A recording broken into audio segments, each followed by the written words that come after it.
Hello friends. Did you know that nearly 80% of those who watch my videos aren't subscribed? If you enjoy the content, I'd truly appreciate it if you hit that subscribe button. It helps a lot. Also, don't forget to leave a like and share your thoughts in the comments. Your interaction not only supports the channel's growth, but also helps these stories reach more people. Thank you all for being here. By the way, where are you watching from? Let me know in the comments.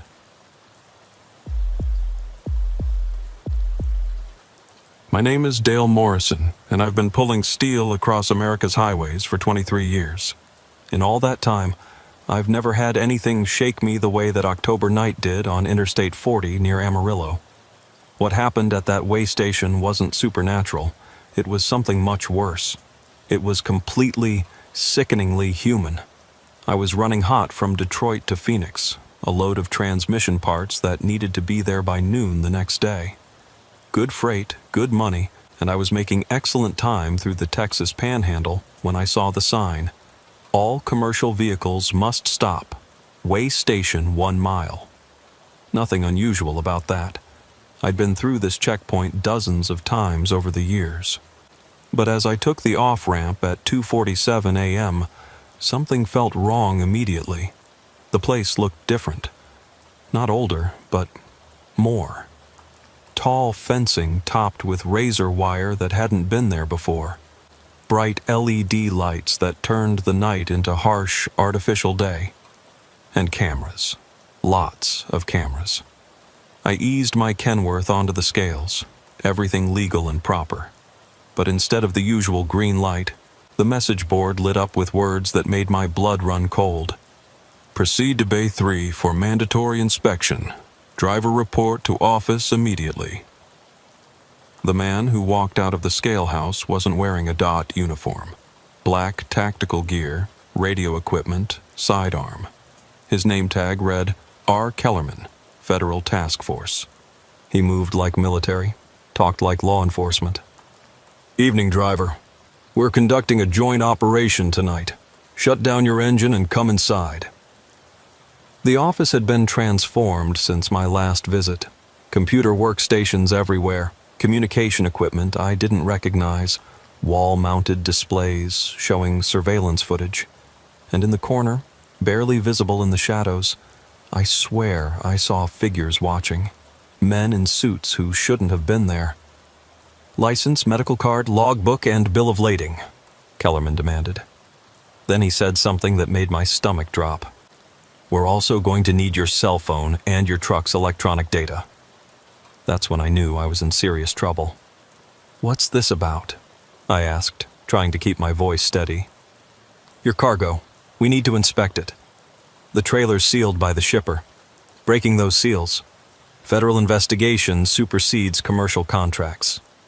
As we walked to the inspection bay, I caught glimpses of movement in my peripheral vision. Figures near the fence line, watching. When I turned to look directly, they seemed to melt back into the shadows. Maybe it was the stress. Maybe it was the harsh lights playing tricks. But I kept seeing people who shouldn't have been there. The inspection that followed was unlike anything I'd experienced in 2 decades of driving. These weren't DOT inspectors checking for safety violations. These were federal agents tearing apart my load like they were looking for something specific. These transmission components show traces of rare earth elements, one agent reported to Kellerman. Materials that could be used in guidance systems. That's when the interrogation began. 6 hours. 6 hours of questions about my customers, my routes, my deliveries. They had files on me. Photographs of my truck at locations I'd delivered to, records of my movements going back months.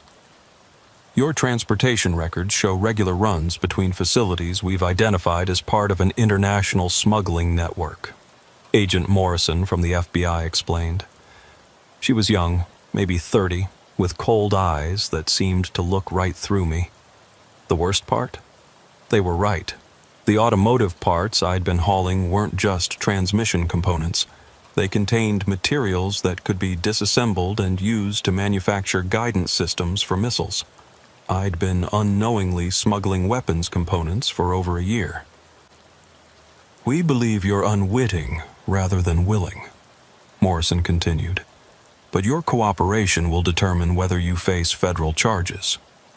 It wasn't really a choice. Cooperate or go to prison. Either way, my career was over. They wired my truck with surveillance equipment and sent me back out there, making deliveries to customers who were under federal investigation. Every conversation recorded, every movement tracked. I became a federal informant without ever meaning to break the law. The psychological toll was devastating. Every time I made a delivery, I wondered if I was handing over materials that would be used to kill American soldiers. Every customer became a potential enemy agent. Every load became a potential crime. During one delivery in New Mexico, I was so paranoid that I started seeing things that couldn't have been there. Figures in the loading dock shadows, watching me unload. Men in suits standing just outside my peripheral vision, disappearing when I turned to look. The stress was getting to me, making me see threats everywhere. The federal investigation lasted 18 months. When it finally ended, dozens of people were arrested, millions of dollars in restricted materials were seized, and an international smuggling network was dismantled. I was granted immunity for my cooperation, but my trucking career was finished. Most of the other drivers who'd been used by the smuggling network weren't as lucky. Some faced federal charges despite being completely innocent. Others just disappeared, their trucks found abandoned, but the drivers never located. I sometimes wonder if they got too close to something they shouldn't have seen. The weigh station near Amarillo still operates, but it's not just checking truck weights anymore. It's a federal inspection point, intercepting drivers who've unknowingly become part of international conspiracies. The agents there are fighting a war most Americans don't even know exists. Sometimes, late at night when I'm driving through Texas, I see figures standing by the roadside near that weigh station. They're too far away to make out clearly, but they're always watching the trucks go by. Maybe they're federal agents. Maybe they're the criminals who got away. Or maybe they're just shadows created by a mind that's seen too much. I don't drive professionally anymore. I work as a consultant now, helping federal agencies identify smuggling operations. But I still have nightmares about that October night when I learned that honest work could be turned into a crime without the worker ever knowing. The real horror isn't ghosts or phantom inspectors. It's the discovery that you've been working for the enemy without realizing it. It's learning that your cargo descriptions were lies, your customers were criminals, and your professional pride was being used as a weapon against your own country. Every professional driver should understand that we are targets. The freight industry is built on trust, and criminals exploit that trust to move illegal materials across the country. The cargo on your bill of lading might not be what you're really hauling. The customer who seems most legitimate might be the most dangerous. The weigh station near Amarillo continues to operate under the cover of routine DOT inspections, intercepting smuggling operations that most drivers never realize they're part of. For every conspiracy they stop, dozens more continue operating throughout the country. But sometimes, in my darkest moments, I wonder if we caught all of them. Sometimes I see those figures by the roadside again, and I wonder if they're still out there, still using honest drivers to transport materials that could kill American soldiers. The federal agents who run these hidden inspection facilities are heroes, but for those of us who get caught in their nets, the experience is life-changing. Some inspections don't just check your equipment, they check whether you're unknowingly working for America's enemies. And sometimes, learning the truth about what you've been hauling is more terrifying than any ghost story could ever be.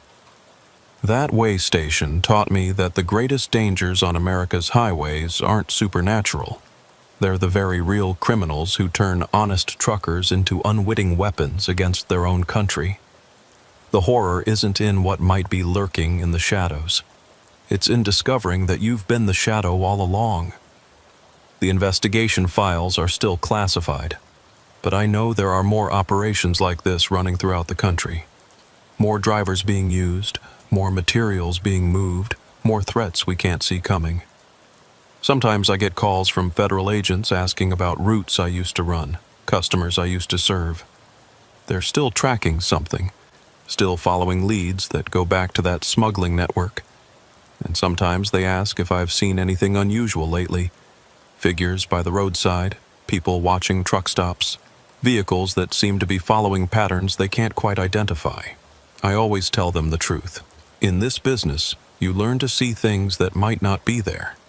The stress, the isolation, the knowledge that any load could be your last. It plays tricks on your mind. But that doesn't mean the threats aren't real. Every time I drive past that way station near Amarillo, I slow down and look carefully at the shadows near the fence line. Most of the time, there's nothing there.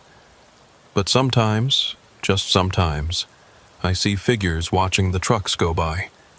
And I wonder if they're federal agents protecting America's highways, or if they're something else entirely. The truth is, after what I learned about that smuggling network, I'm not sure I want to know the difference. Some secrets are too dangerous for civilian drivers to carry, and some shadows are better left unexplored. But the way station is still there, still operating, still intercepting threats that most Americans will never know existed. And somewhere out there, honest drivers are hauling cargo they don't understand, working for customers they've never met, participating in conspiracies they can't imagine. The horror of modern trucking isn't supernatural. It's the very real possibility that any of us could become an unwitting enemy of our own country, one load at a time. And the most terrifying part is that most drivers who get used this way will never even know it happened. They'll just keep driving, keep delivering, keep trusting that their paperwork tells the truth and their customers are legitimate. Until one night, they see the wrong sign at the wrong way station and learn that sometimes the cargo you're hauling is far more dangerous than anything you could possibly imagine. That's the real horror story of America's highways. Not ghost trucks or phantom hitchhikers, but the knowledge that evil hides behind legitimate business, and that honest work can be turned into a weapon without the worker ever knowing. The way station near Amarillo is still there, still catching criminals, still protecting the drivers who don't know they need protection. But for every conspiracy they stop, how many others slip through? How many drivers are out there right now, hauling materials that could be used to kill Americans, completely unaware of what they're really carrying?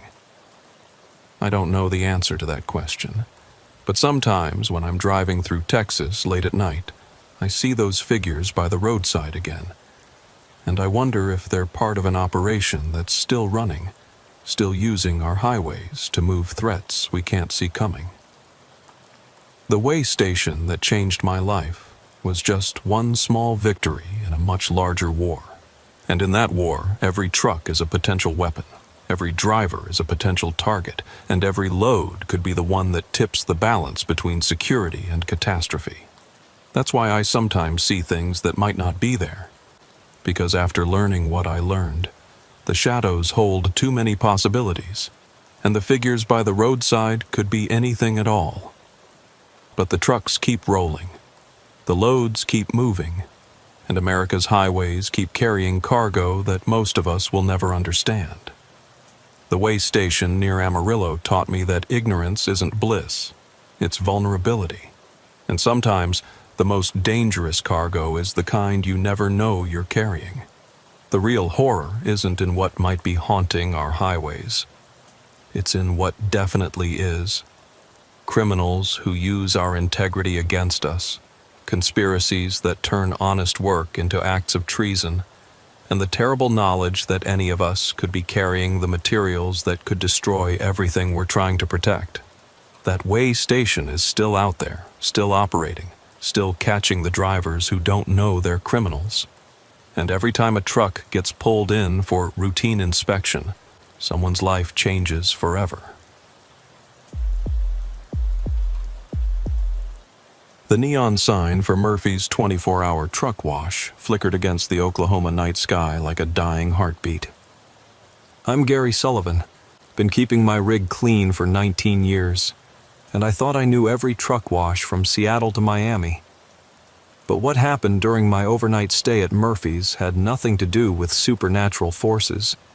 It was pure human evil, the kind that hides in plain sight. It was 11:47 p.m. when I pulled my 2020 Peterbilt into the automated wash bay. My trailer was loaded with electronics from Dallas heading to Kansas City, and my truck was caked with mud from construction zones in Arkansas. The facility looked legitimate enough. Fresh concrete, updated equipment, LED lighting that cast everything in harsh white illumination. But something felt wrong from the moment I backed into Bay 3. The attendant who took my $45 was a kid who couldn't have been older than 19. Pale, nervous, kept glancing toward the office like he was afraid of something. His name tag read Marvin, and when he spoke, his voice shook. "Might take longer than usual tonight," he warned, programming the wash controls with trembling fingers. "System's been acting up. Sometimes gets stuck and won't shut off. Standard truck wash problems." I figured I'd be there for 2 hours max while the automated system did its work. I settled into my sleeper berth with coffee and paperwork, planning to catch some rest before continuing my run. That's when I heard the screaming, faint at first, barely audible over the sound of spray nozzles and pressure washers. But it was definitely human. A woman's voice, coming from somewhere deeper in the facility. I cracked my window and listened. Nothing, just the normal sounds of an automated truck wash. Maybe I'd imagined it. 19 years on the road can play tricks on your mind, especially during overnight stops when you're running on caffeine and adrenaline. But then I heard it again. Definitely a scream, cut off abruptly like someone had covered the person's mouth. I climbed down from my cab and walked toward the main building, following the sound. The wash bay doors had sealed shut behind me with a heavy metallic clang that seemed too final, too permanent for an automated system. The office area was empty except for Marvin, who was staring at security monitors showing views of the wash bays. When he saw me approaching, he quickly switched to different screens, mundane views of the parking lot and fuel islands. "Everything okay?" I asked, studying his face. He was sweating despite the cool October air. Fine," he stammered. Just monitoring the wash cycles, making sure everything's working properly." But I'd seen what was on those monitors before he switched them. Views of rooms that shouldn't have existed in a truck wash facility. Concrete spaces with metal tables, bright lights, and figures in coveralls moving around what looked like... I didn't want to think about what it looked like. "I heard someone screaming," I said, watching Marvin's reaction. His face went white. "Probably just the pressure washers. They make all kinds of noise, especially the older equipment. Sound carries weird in these concrete buildings." He was lying. Everything about his body language screamed deception. The way he avoided eye contact, the tremor in his voice, the sweat beading on his forehead. Something was happening at Murphy's truck wash that had nothing to do with cleaning trucks. I excused myself and walked back toward my rig, but instead of getting in, I circled around to the rear of the facility. There had to be another entrance, another way to access whatever rooms I'd seen on those security monitors. Behind the main building, I found a loading dock that wasn't visible from the front. Several unmarked vans were parked there, along with a refrigerated truck that was running despite the cool night air. The setup looked like a delivery operation, but what kind of business operates behind a truck wash at midnight? Through a partially open bay door, I could see inside the building. What I saw made my blood freeze. It wasn't a truck wash back there. It was a medical facility. Bright lights, stainless steel tables, equipment I recognized from hospital shows on TV. And there were people on those tables. People who weren't moving, I pulled out my cell phone to call 911, but there was no signal. Not unusual in rural Oklahoma, but the timing felt wrong.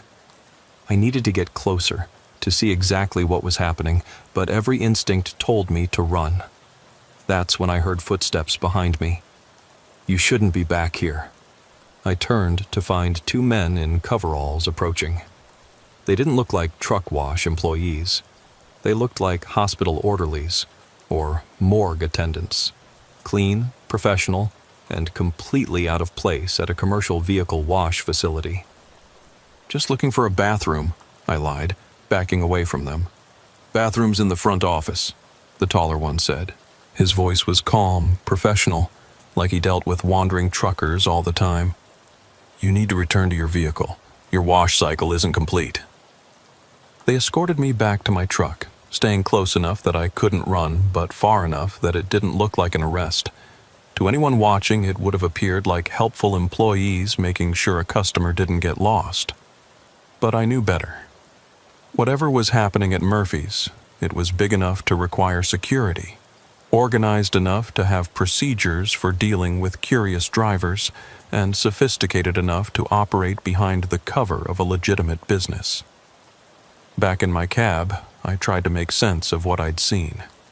The medical equipment, the unconscious people, the refrigerated truck, the professional way those men had handled my intrusion.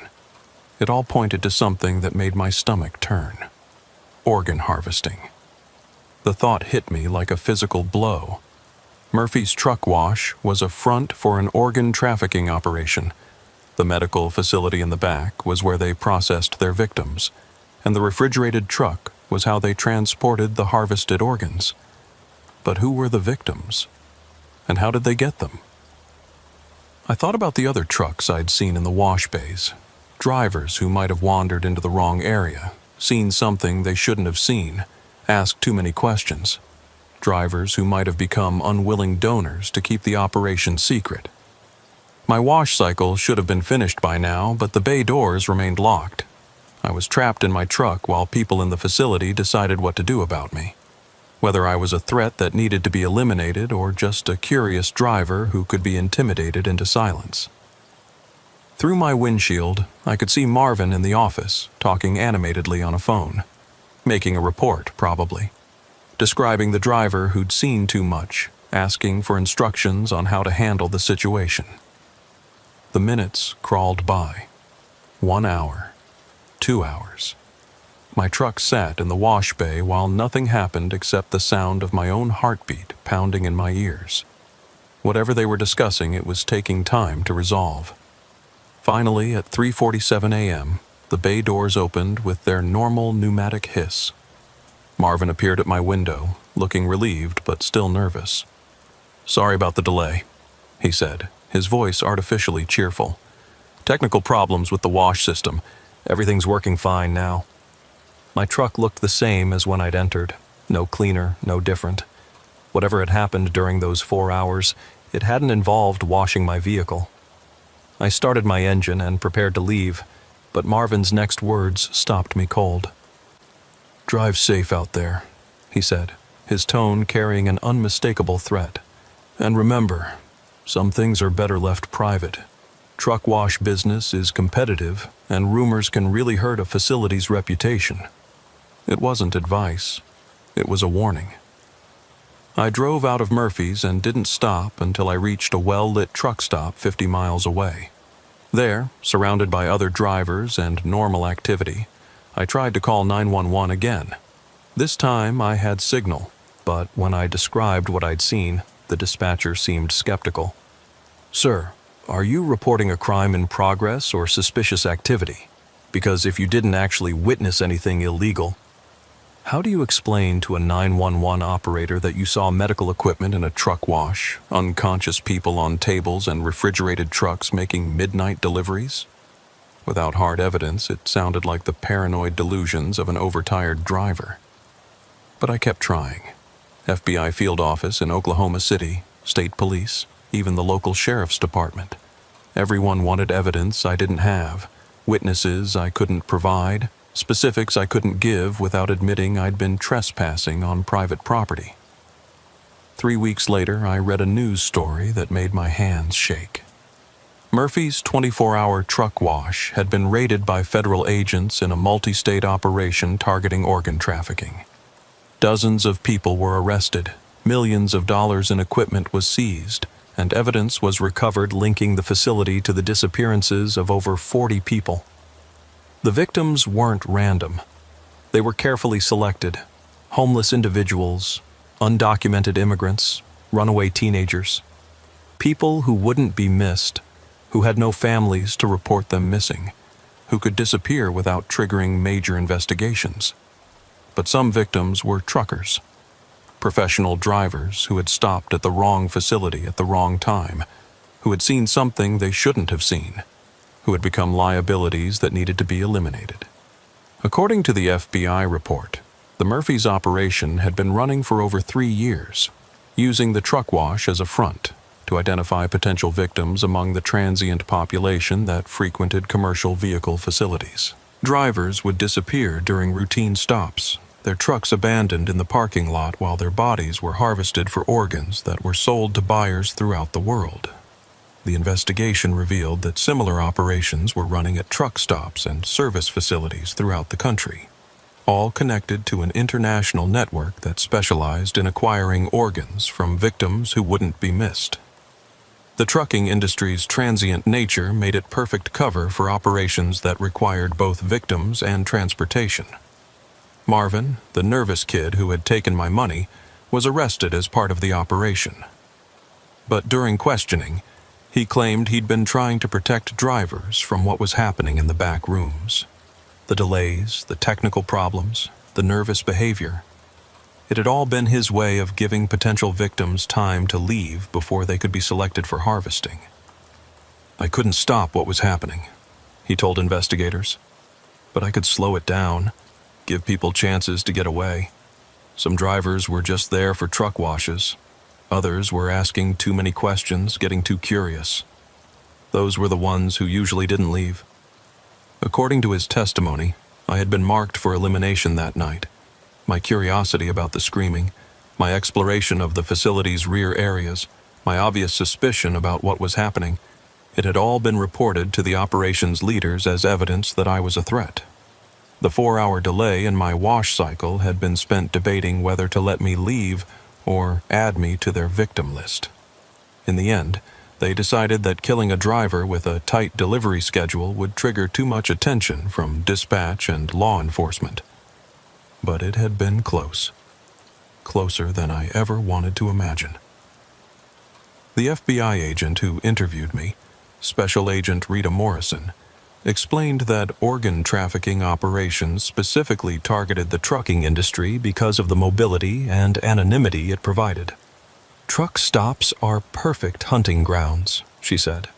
Drivers are traveling alone, often on irregular schedules, dealing with facilities they've never seen before. If someone disappears, it might be days or weeks before anyone notices. The Murphy's operation had been one of the largest organ trafficking rings ever discovered in the United States, responsible for hundreds of victims over nearly a decade. The truck wash had been just one of their facilities. They also operated false rest stops, fake repair shops, and fraudulent fuel stations throughout the country. Every professional driver should understand that they're potential targets, Agent Morrison warned. These operations look for isolated travelers with valuable organs, people who can disappear without triggering immediate investigations.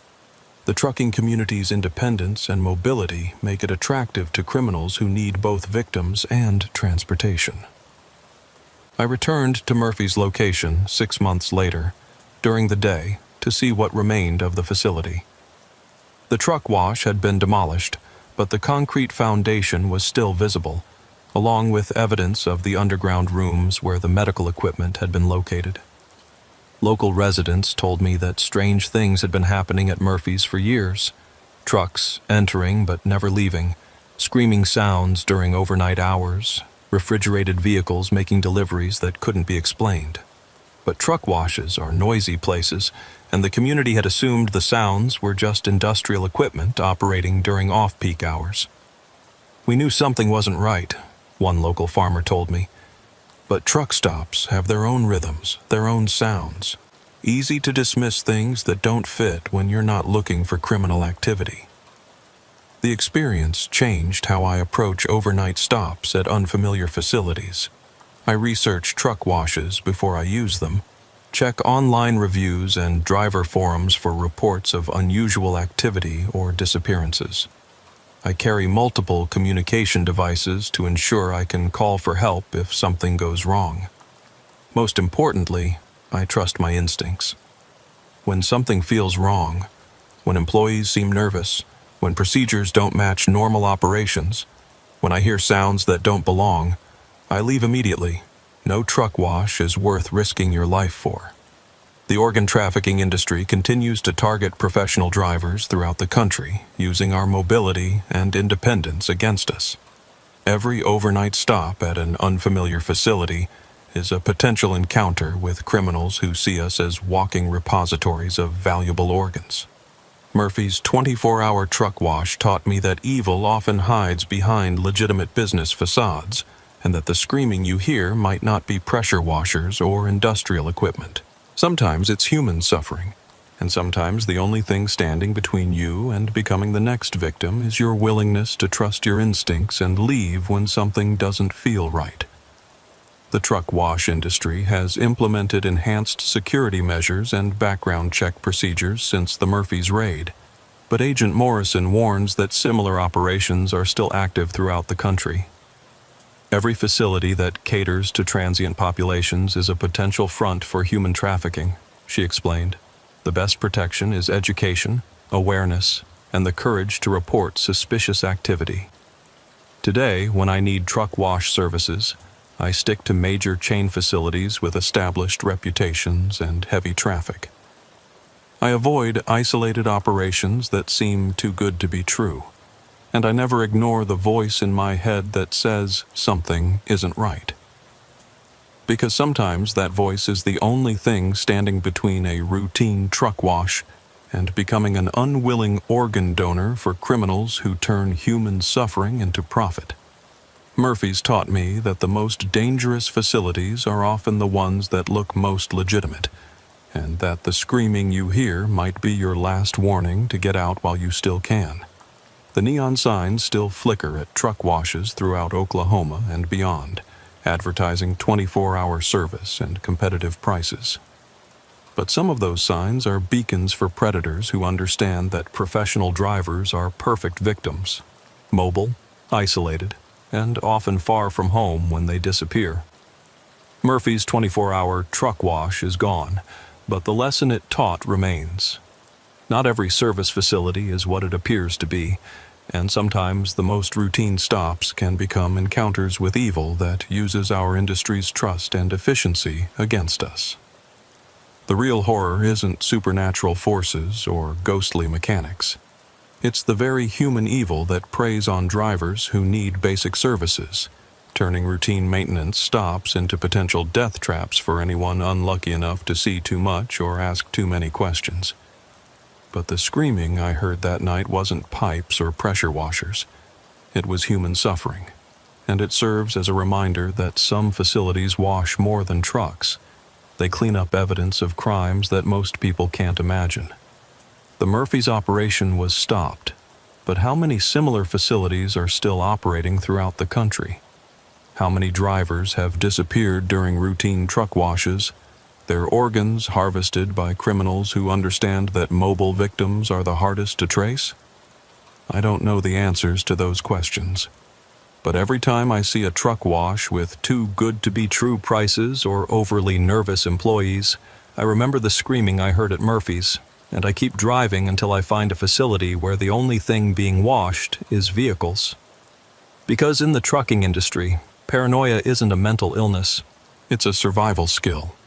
And sometimes the difference between a clean truck and a harvested organ is just being smart enough to recognize when something doesn't sound right, and brave enough to leave before you become the next victim.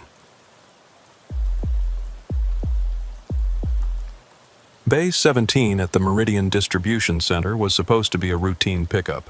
I'm Hank Williams. No, not the singer. just a trucker with an unfortunate name who's been hauling freight for 26 years without ever finding anything in a trailer that wasn't listed on the bill of lading. But what my partner Doug and I discovered that November night in what should have been a sealed, refrigerated trailer containing frozen vegetables changed both our lives forever and made us witnesses to horrors that still wake us up screaming. The load was manifested as organic frozen produce from processing facilities in Oregon, bound for health food distribution centers throughout the Southeast. Premium freight that paid well because of the strict temperature requirements and delivery deadlines that left no room for delays or equipment failures. Our customer was a national chain that specialized in organic products, with a reputation for quality control that made them desirable accounts for professional drivers. Doug Patterson had been my driving partner for 8 years, a methodical man who approached trucking like a science experiment, checking every detail twice and maintaining records that would impress federal auditors. At 59 years old, he'd survived 4 decades in the industry by never taking shortcuts that might compromise our safety, our cargo, or our professional reputation. We arrived at the Meridian facility at 11:15 p.m., during the third shift when most loading operations were winding down for the night. The dock supervisor, a nervous-looking man named Wayne, who kept checking his watch and glancing toward the office windows, seemed unusually eager to get us loaded and on our way. "Trailer's already loaded and sealed," Wayne explained, handing us the paperwork without making eye contact.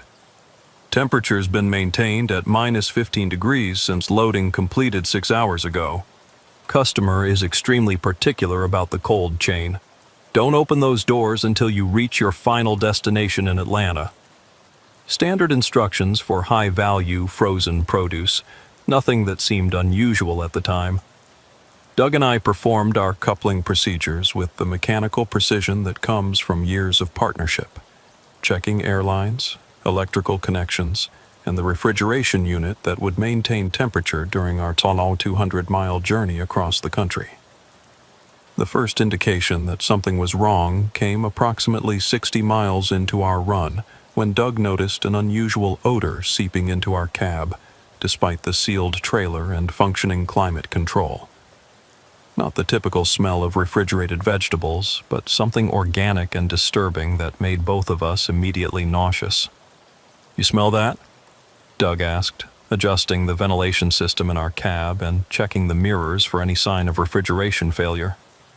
I cracked my window and immediately caught the scent, sweet and cloying like flowers that had been left in water too long, mixed with something metallic and sharp that triggered primitive alarm responses deep in my brain.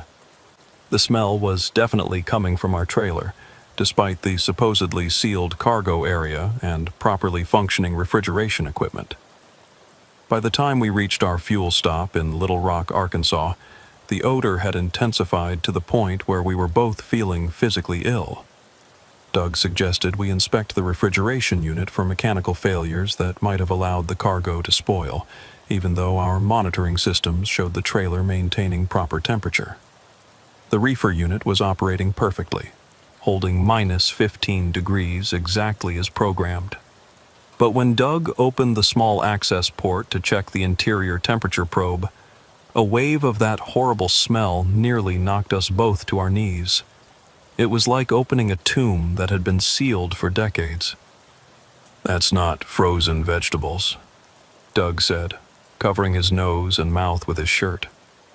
"I've hauled enough produce over 40 years to know what spoiled food smells like. This is something completely different." We were contractually obligated not to break the trailer seal during transport, and violating that agreement would void our insurance coverage and probably cost us the contract. But the smell was getting progressively worse with each mile, and we were starting to worry about what we might be unknowingly transporting across state lines. At our next stop in Memphis, Doug made a decision that probably saved both our lives and our freedom. "I'm calling the customer to report a possible cargo contamination issue. If there's been temperature failure or product spoilage, they need to know before we reach Georgia." The phone numbers on our delivery instructions had been disconnected. The backup contact information led to automated messages saying the mailboxes were full. When Doug tried calling the shipping company that had arranged the load, we discovered their business license had been suspended 4 months earlier for unspecified violations. "Hank, we're hauling an illegal load for a company that doesn't exist," Doug said, his face pale in the truck stop lighting. "And whatever's in that trailer definitely isn't frozen vegetables." We made the decision to break the seal and examine our cargo, despite the contractual restrictions and potential legal consequences. What we found inside that refrigerated trailer will haunt both of us for the rest of our lives, and made us unwilling participants in a criminal enterprise that we hadn't even known existed. The trailer contained no frozen vegetables. Instead, it was filled with dozens of stainless steel containers, each one approximately the size of a large ice chest, all connected to a sophisticated life support system that maintained them at precisely controlled temperatures. Through viewing windows in the container lids, we could see human organs suspended in clear preservative fluids, hearts, livers, kidneys, and other organs we couldn't identify. But these weren't medical specimens or legitimate transplant organs. Many of the containers held multiple organs from what appeared to be the same individuals, complete sets that suggested the donors had been systematically harvested. Some containers held organs that were obviously diseased or damaged, suggesting they had been removed from people who weren't suitable medical donors. Most horrifying of all, several containers held organs that appeared to be still functioning. Hearts that were beating slowly in their preservation fluid, kidneys that were still filtering solutions through sophisticated tubes, livers that were processing nutrients pumped through external circulation systems. The technology was far beyond anything used in legitimate medical facilities. Doug immediately called 911 while I documented everything with my phone camera, though the images were so disturbing that I could barely look at them through the viewfinder. FBI agents arrived within 3 hours, followed by specialists from multiple federal agencies who treated our truck as a crime scene and us as potential suspects, until our story was verified through polygraph tests and extensive background checks. The investigation revealed that we had unknowingly become part of an international organ trafficking network that had been using legitimate trucking companies to transport their products across the country for over a decade. The organs had been harvested from victims of human trafficking operations based in several major cities throughout the Pacific Northwest.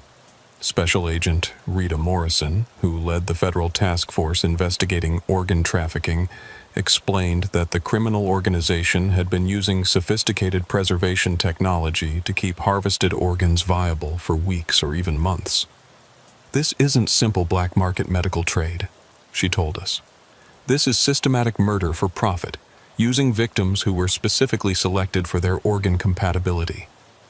The victims, Agent Morrison explained, had been homeless individuals, illegal immigrants, and runaway teenagers who wouldn't be missed by law enforcement or social services.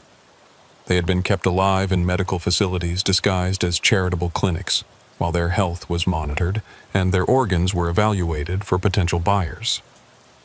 What made the case particularly horrifying was the discovery that the preservation technology allowed multiple organs to be harvested from living victims over extended periods. The criminals had developed techniques for removing non-essential organs first, then keeping the victims alive while their remaining organs were monitored for optimal harvest timing. "They were treating human beings like livestock," Agent Morrison said, her voice shaking with barely controlled rage. "The victims were kept alive in basement medical facilities, while their organs were harvested one by one. Some of them survived for months in these conditions." The FBI investigation uncovered a network of fake medical clinics operating throughout the Pacific Northwest, each one equipped with surgical facilities that rivaled legitimate hospitals. The clinics advertised free healthcare services to homeless populations and undocumented immigrants, using these charitable facades to identify potential victims with healthy organs. Doug and I were cleared of any wrongdoing after extensive investigation, but the experience left both of us permanently traumatized. We couldn't stop thinking about the people who had been tortured and murdered for their organs, and the knowledge that we had been unknowingly transporting the evidence of their suffering across multiple state lines made us both physically sick for weeks. The worst discovery came during the trial of the trafficking ring's leaders, when we learned that the preservation systems in our trailer had been designed to keep the organs alive and functioning indefinitely. Some of the hearts we had seen beating in their containers had been removed from victims who had still been conscious during the harvest procedures. Agent Morrison testified that the criminal organization had been refining their techniques for over 15 years, developing increasingly sophisticated methods for keeping both victims and harvested organs alive for extended periods. They weren't just killing people for their organs, she explained to the court. They were perfecting techniques for prolonged torture that maximized the number of organs they could harvest from each victim. Doug quit trucking entirely after the trial concluded. He couldn't handle the uncertainty of not knowing what was really in any trailer, the possibility that any routine load might contain evidence of human trafficking or worse crimes.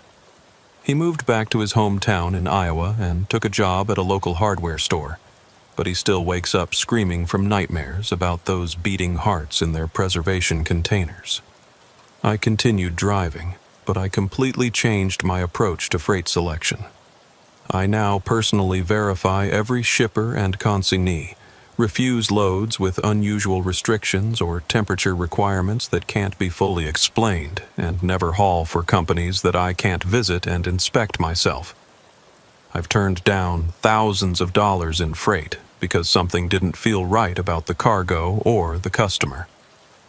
The trailer we had unknowingly transported was traced back to a network of facilities that were supposed to be legitimate medical research centers, but were actually fronts for the largest organ trafficking operation in American history. Over 200 people were arrested in coordinated raids across 12 states, but Agent Morrison warned us that similar operations were still active throughout the country.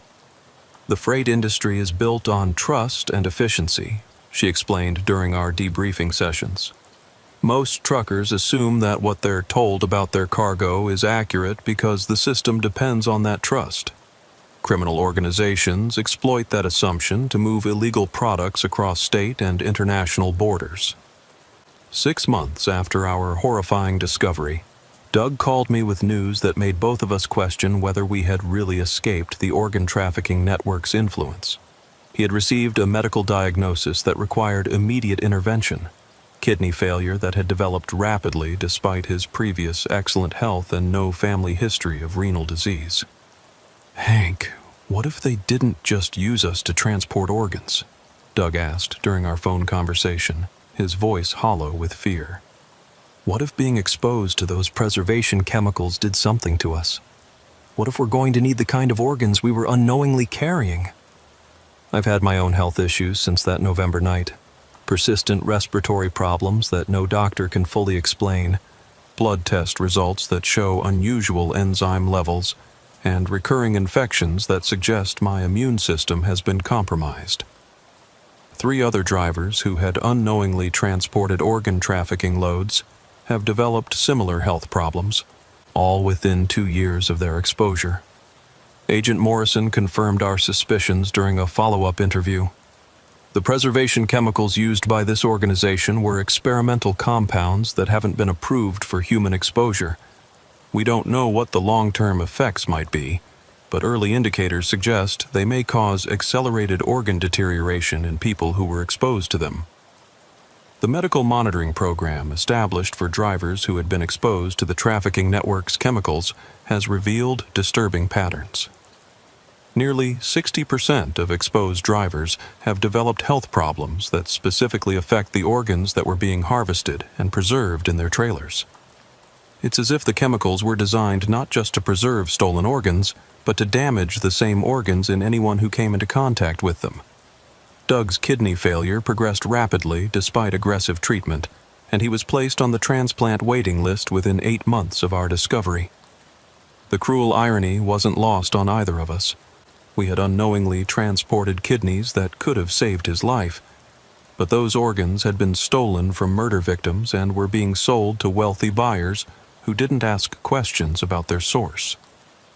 The psychological counseling provided by the FBI helped us process the trauma of our discovery, but it couldn't address the deeper horror of knowing that we had been unwitting participants in systematic murder. Dr. Patricia Kellerman, our assigned therapist, explained that drivers in our situation often developed a form of survivor guilt combined with persistent anxiety about the cargo they were carrying. "You both did everything right," Dr. Kellerman reminded us repeatedly. "You followed proper procedures, reported suspicious circumstances, and cooperated fully with law enforcement.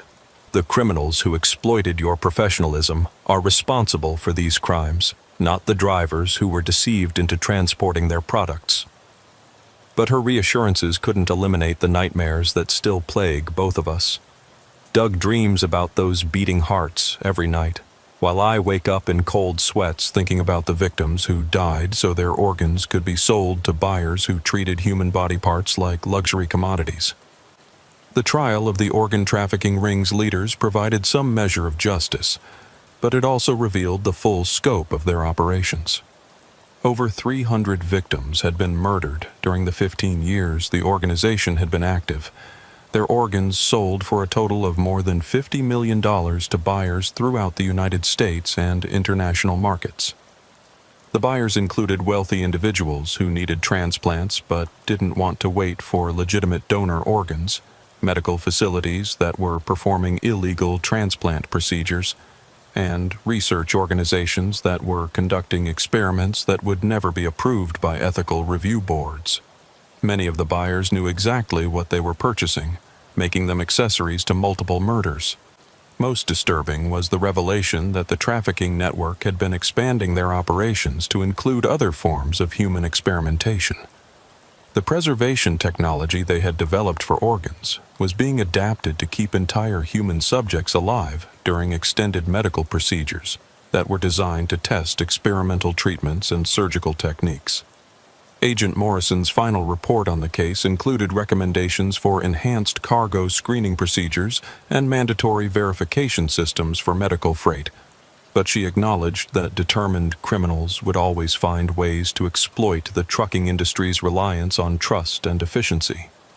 As long as there's a market for human organs and experimental subjects, there will be criminals willing to supply that market, she concluded.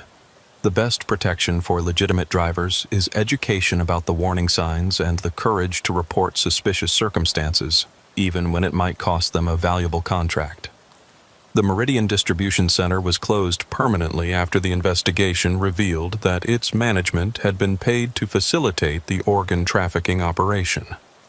The facility's loading docks had been modified with specialized equipment for maintaining the preservation systems used to keep harvested organs alive during transport. Other distribution centers throughout the Pacific Northwest were investigated, and several were found to have similar modifications, suggesting that the organ trafficking network had been far more extensive than initially believed. The FBI estimates that hundreds of legitimate truckers had unknowingly transported trafficking victims or their organs over the years, making the entire industry complicit in crimes they never knew they were committing. Today, I approach every loading dock with suspicion, especially facilities that handle medical freight or operate during unusual hours. I've learned to recognize the signs that indicate a shipment might not be what it appears to be. Unusual temperature requirements, excessive security measures, paperwork that doesn't match standard industry practices, and customers who can't be independently verified.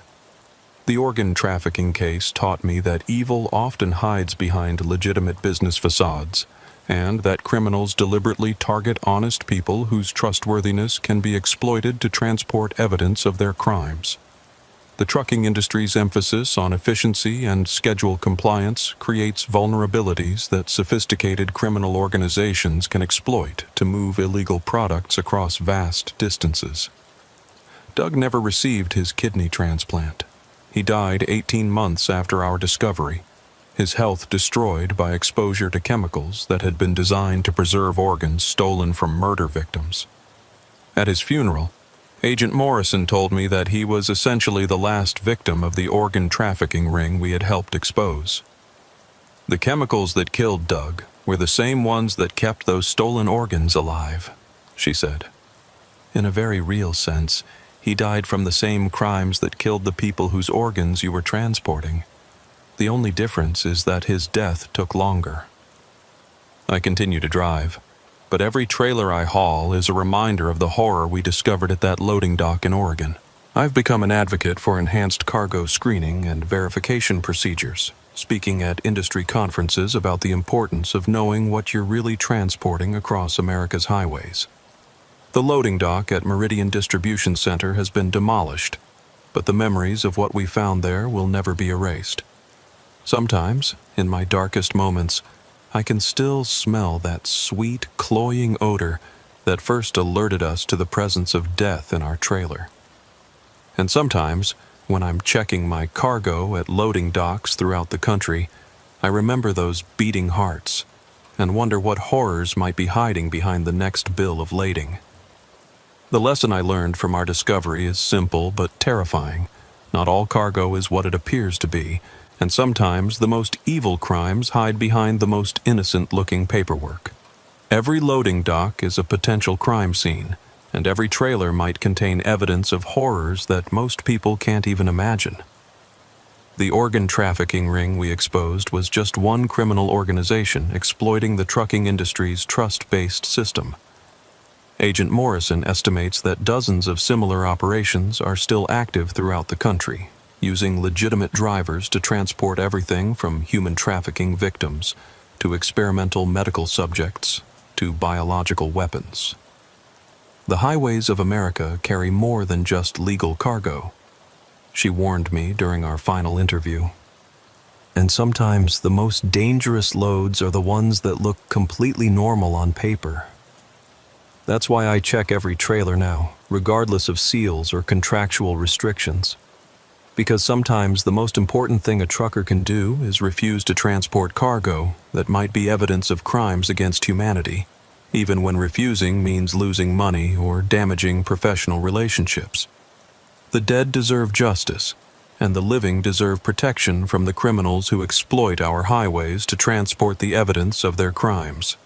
Sometimes that protection depends on drivers who are brave enough to break seals and ask uncomfortable questions, even when the answers might destroy their peace of mind forever. Interstate 80 through Nebraska is supposed to be one of the safest highways in America for a trucker in distress. I'm Carl Brennan, been pulling freight for 28 years, and I always figured that if I broke down on a major interstate, help would arrive quickly from other drivers or state patrol. But what happened when my rig died in the breakdown lane near North Platte taught me that sometimes the people who stop to help have darker intentions than highway assistance. My 2017 Volvo VNL had been running perfectly until 3:17 a.m. on that October morning when every warning light on my dashboard illuminated simultaneously and my engine shut down with the finality of a heart attack. No gradual loss of power, no unusual noises, no preliminary symptoms. One moment I was cruising at 65 with a load of agricultural equipment bound for Colorado, and the next I was coasting to a stop with a completely dead truck. I've experienced mechanical failures before, but this was different. Every system had failed simultaneously in a way that didn't make mechanical sense. Engine, transmission, electrical, even my air brakes had dumped pressure for no apparent reason. My cell phone showed full signal strength, but every call I attempted failed to connect. 911, my dispatcher, roadside assistance. None would go through despite perfect network coverage. My CB radio produced only static, unusual for a major interstate that normally carried steady chatter from other drivers. I was stranded in complete isolation on one of America's busiest freight corridors, unable to communicate despite being surrounded by technology that should have connected me to help within minutes. That's when I saw the headlights approaching from behind, a pickup truck moving slowly along the shoulder, like the driver was looking for someone who needed assistance. In the trucking community, we call these people highway angels. Good Samaritans who stop to help stranded motorists. The vehicle that stopped behind my trailer was a well-maintained pickup that looked maybe 10 years old, nothing unusual about it. The driver who climbed out was a man in his 50s, wearing work clothes and carrying what appeared to be a professional toolbox. "Looks like you're having some trouble," he called out as he approached my cab. "Name's Keith Morrison. I was just heading home from a service call when I spotted your flashers. Mind if I take a look under your hood?" Keith had the confident demeanor of someone who had spent decades working on vehicles, and his offer seemed genuine enough. His pickup showed no obvious signs that would make me suspicious. No damage, proper license plates, emergency flashers activated while parked behind my truck. "Engine just died completely," I explained, grateful for any help despite the late hour. "All systems failed at the same time, which doesn't make sense mechanically." Keith nodded knowingly as he opened my hood and began examining my engine with a powerful flashlight. "Seen this before on newer trucks. Sometimes it's electrical, sometimes it's fuel delivery. Let me check a few things." His diagnosis seemed professional enough, and he worked with practiced efficiency, checking connections and testing components. But as he worked, I began to notice details that made me uneasy. Keith's toolbox contained equipment I didn't recognize, devices that looked more medical than mechanical, with sharp edges and strange attachments. When I asked about them, he explained they were specialized diagnostic tools for modern truck systems. "Try starting her up now," Keith called after about 20 minutes of work under my hood.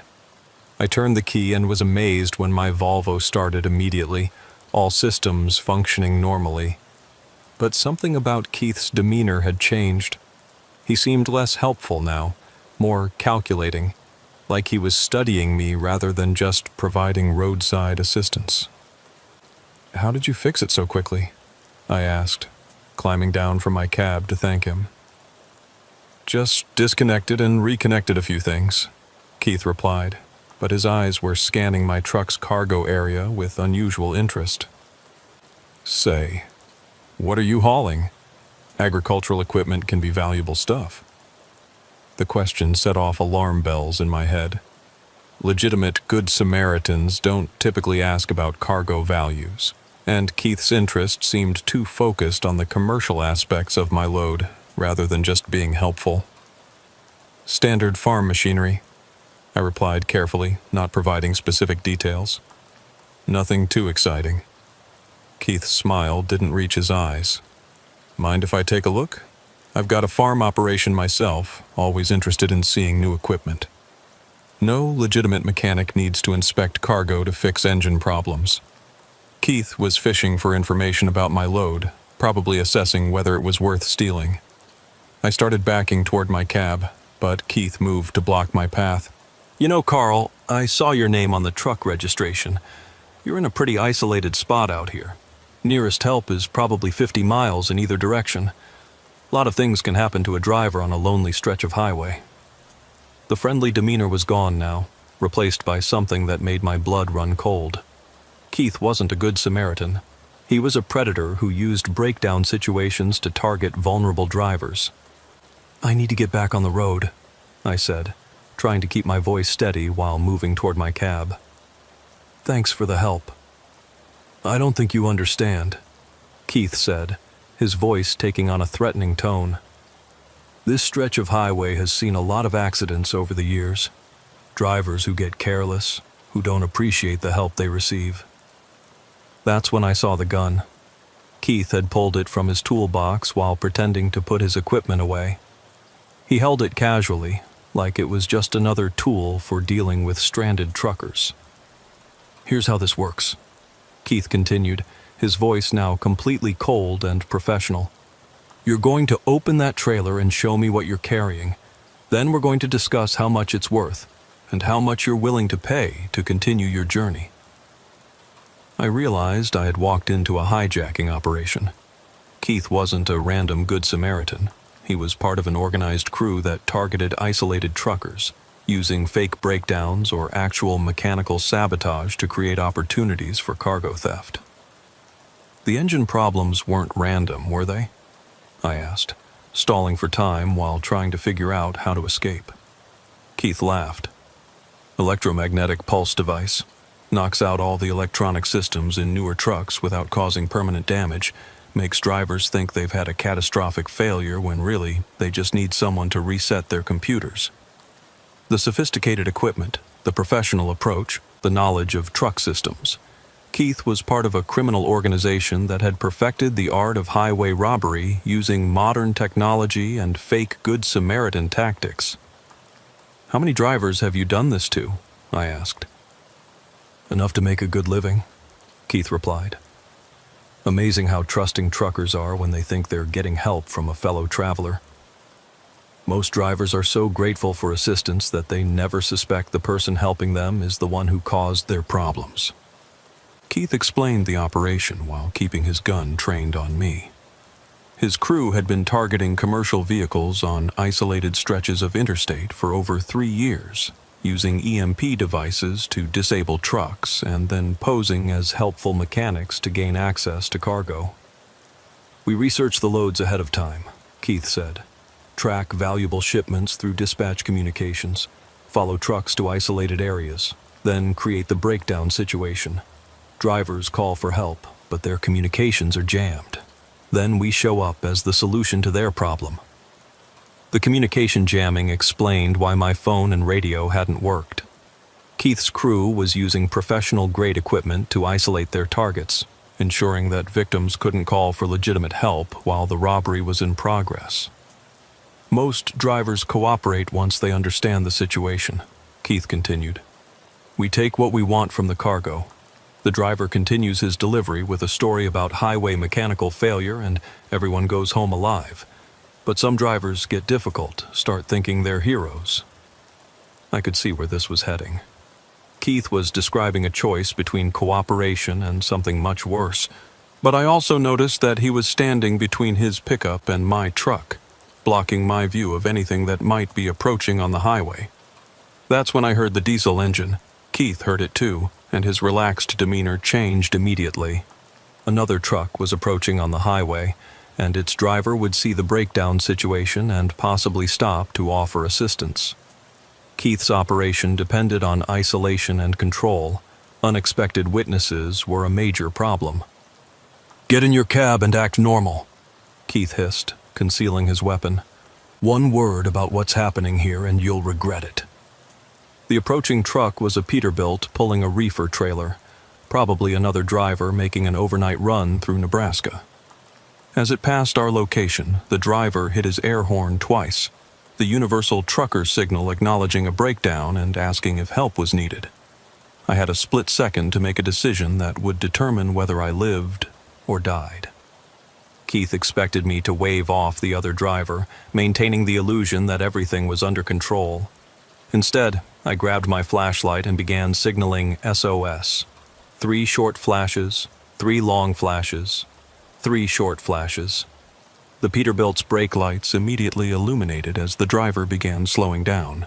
Keith realized what was happening and started moving toward his pickup, probably to retrieve additional weapons or communication equipment. I ran for my cab, fired up my diesel, and floored it despite not having completed proper startup procedures. My Volvo lurched forward with the grinding protest of an engine that hadn't been properly warmed, but it moved fast enough to get me away from Keith's position. In my mirrors, I could see Keith scrambling into his pickup while the Peterbilt driver was pulling over to investigate the situation. The other trucker had no idea he was driving into a robbery in progress, but his presence had given me the opportunity I needed to escape. I grabbed my CB radio as soon as I was clear of whatever jamming equipment Keith was using. "Mayday, Mayday, this is Cornhusker Express eastbound on I-80 near mile marker 126. Armed robbery in progress. Other driver in immediate danger. Need immediate law enforcement response." The radio exploded with responses from multiple drivers who had heard my transmission.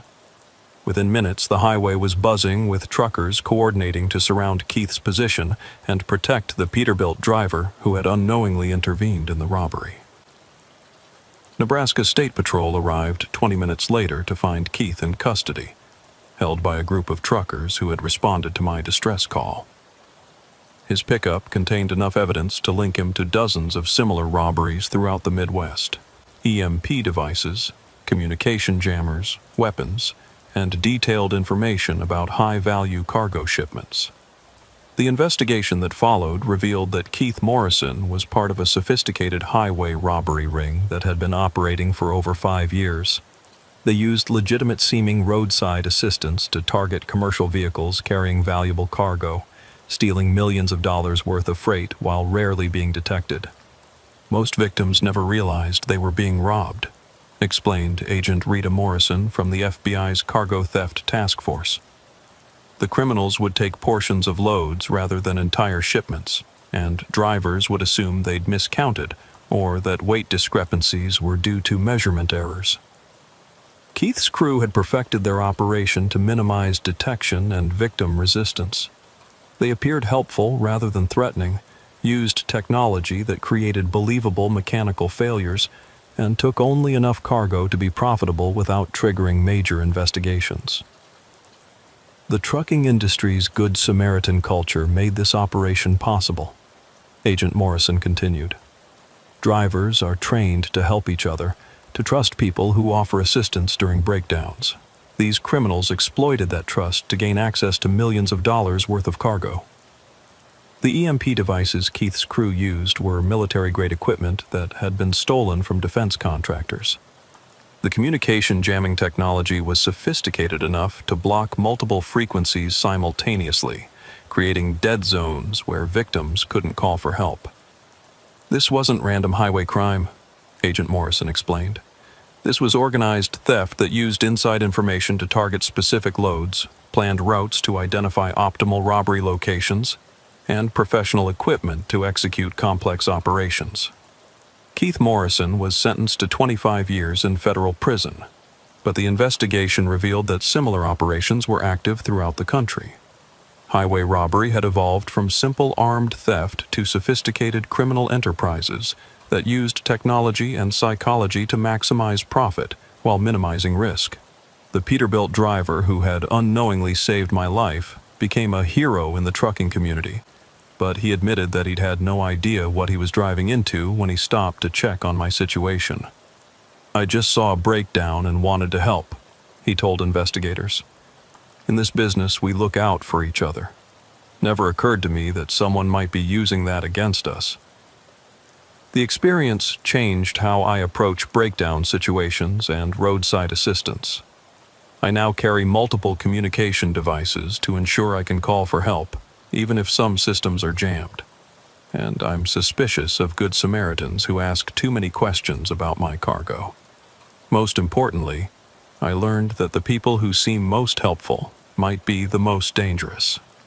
Keith Morrison had perfected the appearance of a legitimate roadside mechanic, but his real business was highway robbery disguised as humanitarian assistance.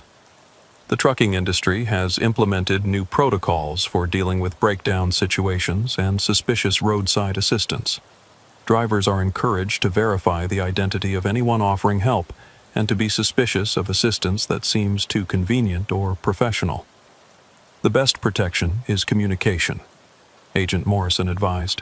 Stay in contact with dispatch, use multiple radio channels to report your situation, and never assume that someone offering help has legitimate intentions. Highway robbery continues to evolve as criminals develop new technologies and tactics for targeting commercial vehicles. The Good Samaritan approach used by Keith's crew has been adopted by other criminal organizations throughout the country, making every breakdown situation a potential robbery opportunity. Today, when I experience mechanical problems, I'm careful about who I accept help from and suspicious of anyone who seems too interested in my cargo. Keith Morrison taught me that the most dangerous criminals are often the ones who appear most helpful, and that highway assistance can be a weapon used against the very drivers it's supposed to protect. The breakdown lane isn't just a place where disabled vehicles wait for assistance. It's a hunting ground where predators use our community's culture of mutual aid against us. Keith Morrison's operation was stopped, but similar criminals continue to exploit the trust that makes the trucking community strong.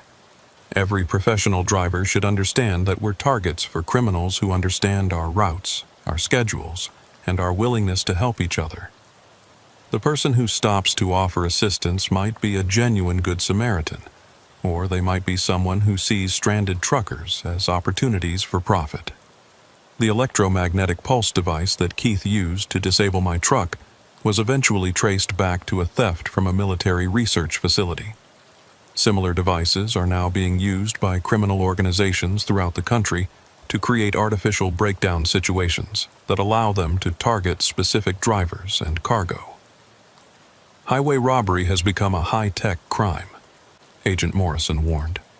Criminals are using sophisticated equipment and inside information to create situations where drivers become vulnerable to theft, kidnapping, or worse. The Nebraska State Patrol now maintains special units that monitor for signs of organized highway crime, but the vastness of America's interstate system makes it impossible to protect every vulnerable driver. The best protection remains vigilance, communication, and healthy suspicion of assistance that seems too good to be true. Keith Morrison's fake Good Samaritan operation continues to serve as a warning that not all roadside assistance comes from legitimate sources. Sometimes the person who stops to help is actually the person who caused your problems, and the solution they offer might be worse than the breakdown you're experiencing. The highway brotherhood that brings truckers together for mutual assistance also makes us vulnerable to predators who understand our culture and use it against us. The real horror isn't supernatural forces or ghostly mechanics. It's the very human evil that disguises itself as help while planning to harm the very people it claims to assist. But the trucking community's response to Keith's operation proved that our mutual aid culture is stronger than the criminals who try to exploit it. When I called for help, dozens of drivers responded immediately, surrounding Keith's position and protecting the innocent driver who had unknowingly intervened in the robbery. That response gives me hope that the good in our community outweighs the evil that tries to use our trust against us. But it also reminds me that vigilance is the price of safety on America's highways, and that the most dangerous predators are often the ones who appear most helpful.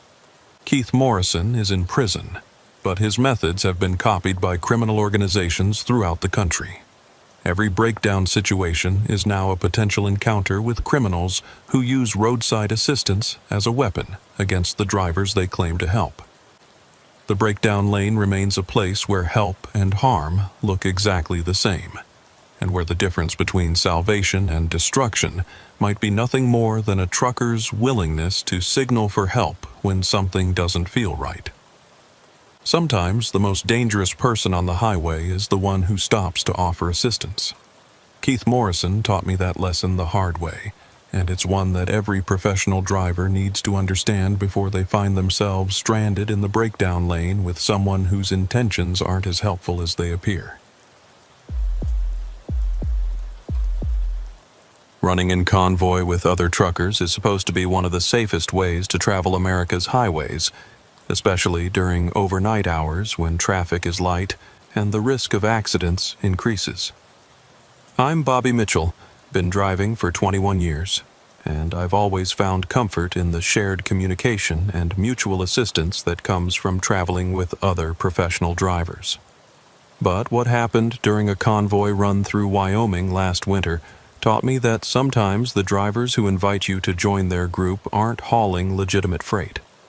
The convoy formed at the truck stop in Laramie, as often happens when several drivers are heading the same direction with similar schedules. 5 trucks total, all pulling for what appeared to be different companies, but united by the common destination of Salt Lake City and the treacherous mountain roads that lay between Wyoming and Utah during winter conditions.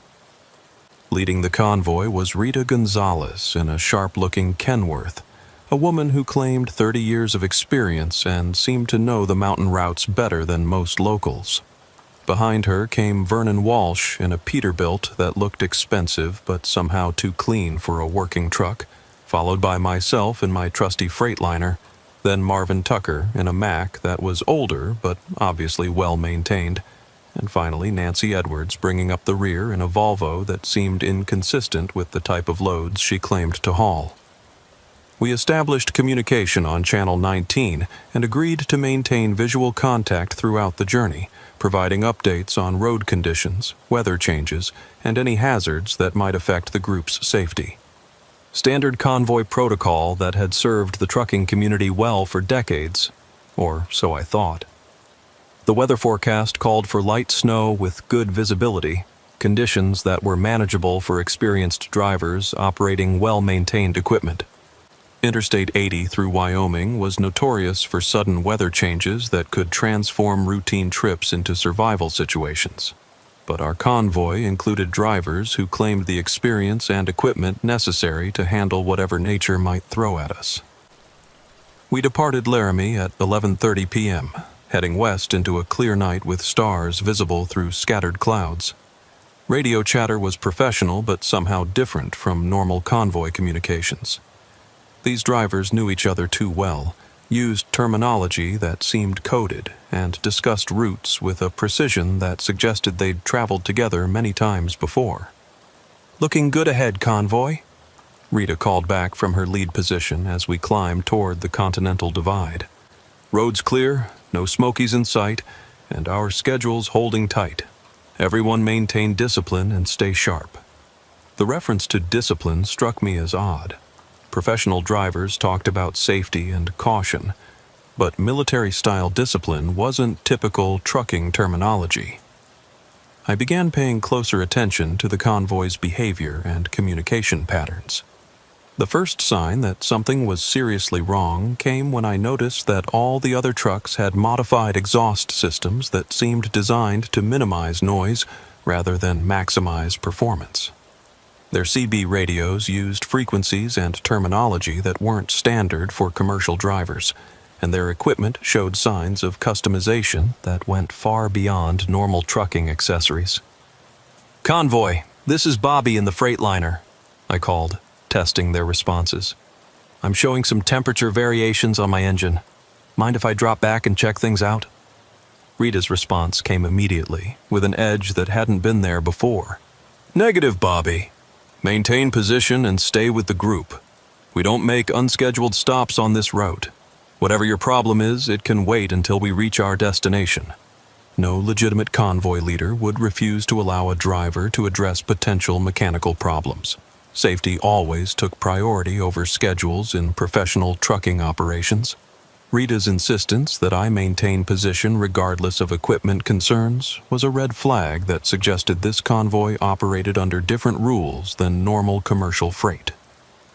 As we continued west, I began noticing details about my convoy partners that didn't match their claims of being independent owner-operators hauling standard freight.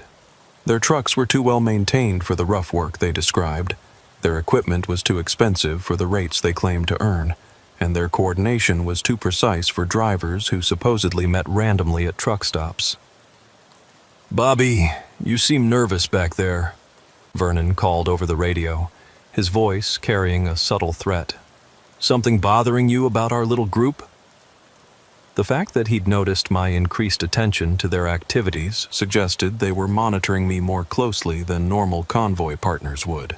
Professional drivers focused on the road ahead and their own equipment, not on studying other members of their group with the intensity these people were showing.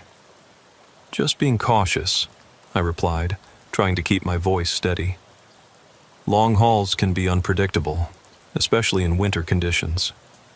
"Indeed they can," Marvin chimed in from his position behind me. "That's why it's important to trust your convoy partners and follow established procedures. Drivers who ask too many questions or break formation can create problems for everyone." The veiled threat was unmistakable. This wasn't a conversation between independent truckers. It was a warning from people who operated as a unit and expected compliance from anyone who joined their group. I began to suspect that I had unknowingly joined a convoy that was involved in illegal activities. At mile marker 323, Rita directed the convoy to take an exit that led away from Interstate 80 toward a route I didn't recognize.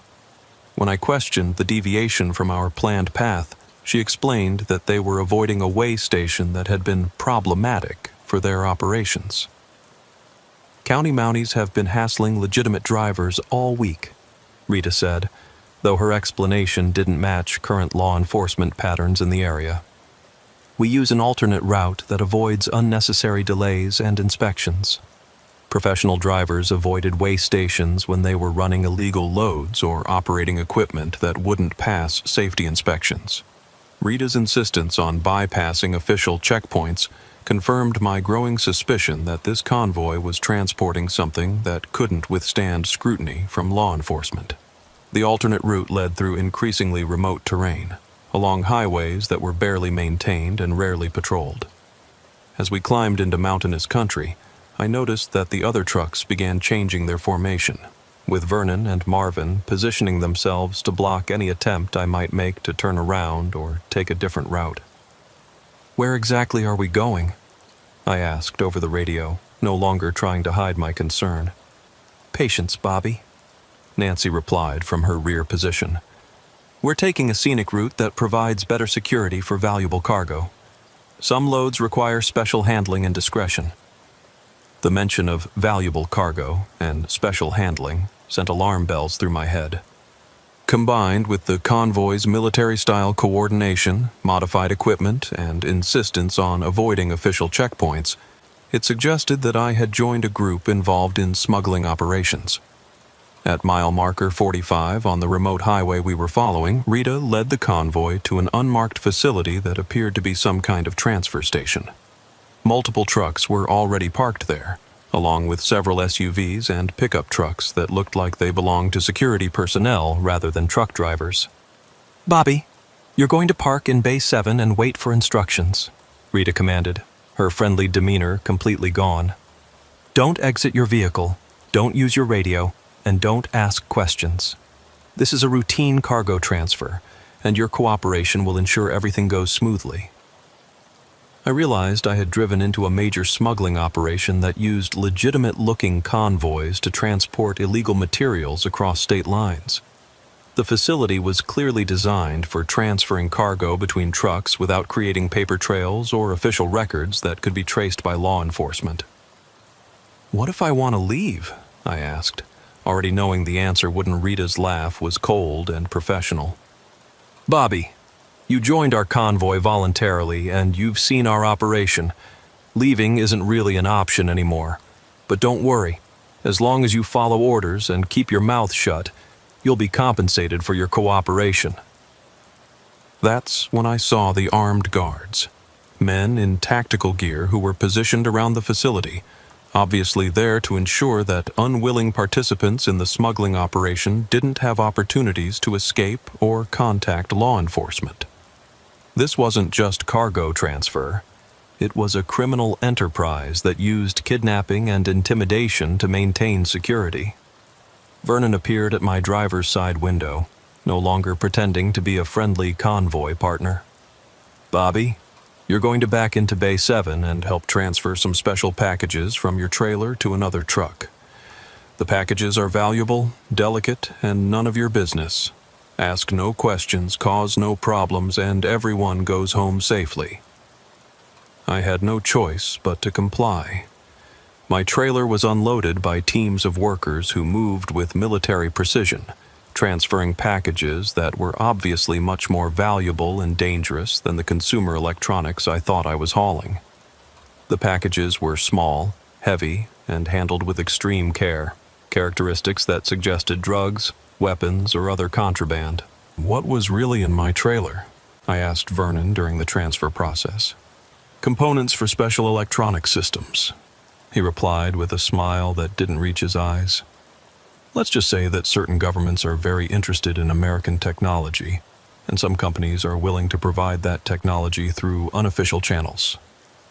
I was part of an international smuggling operation that used legitimate trucking companies to transport restricted technology to foreign buyers.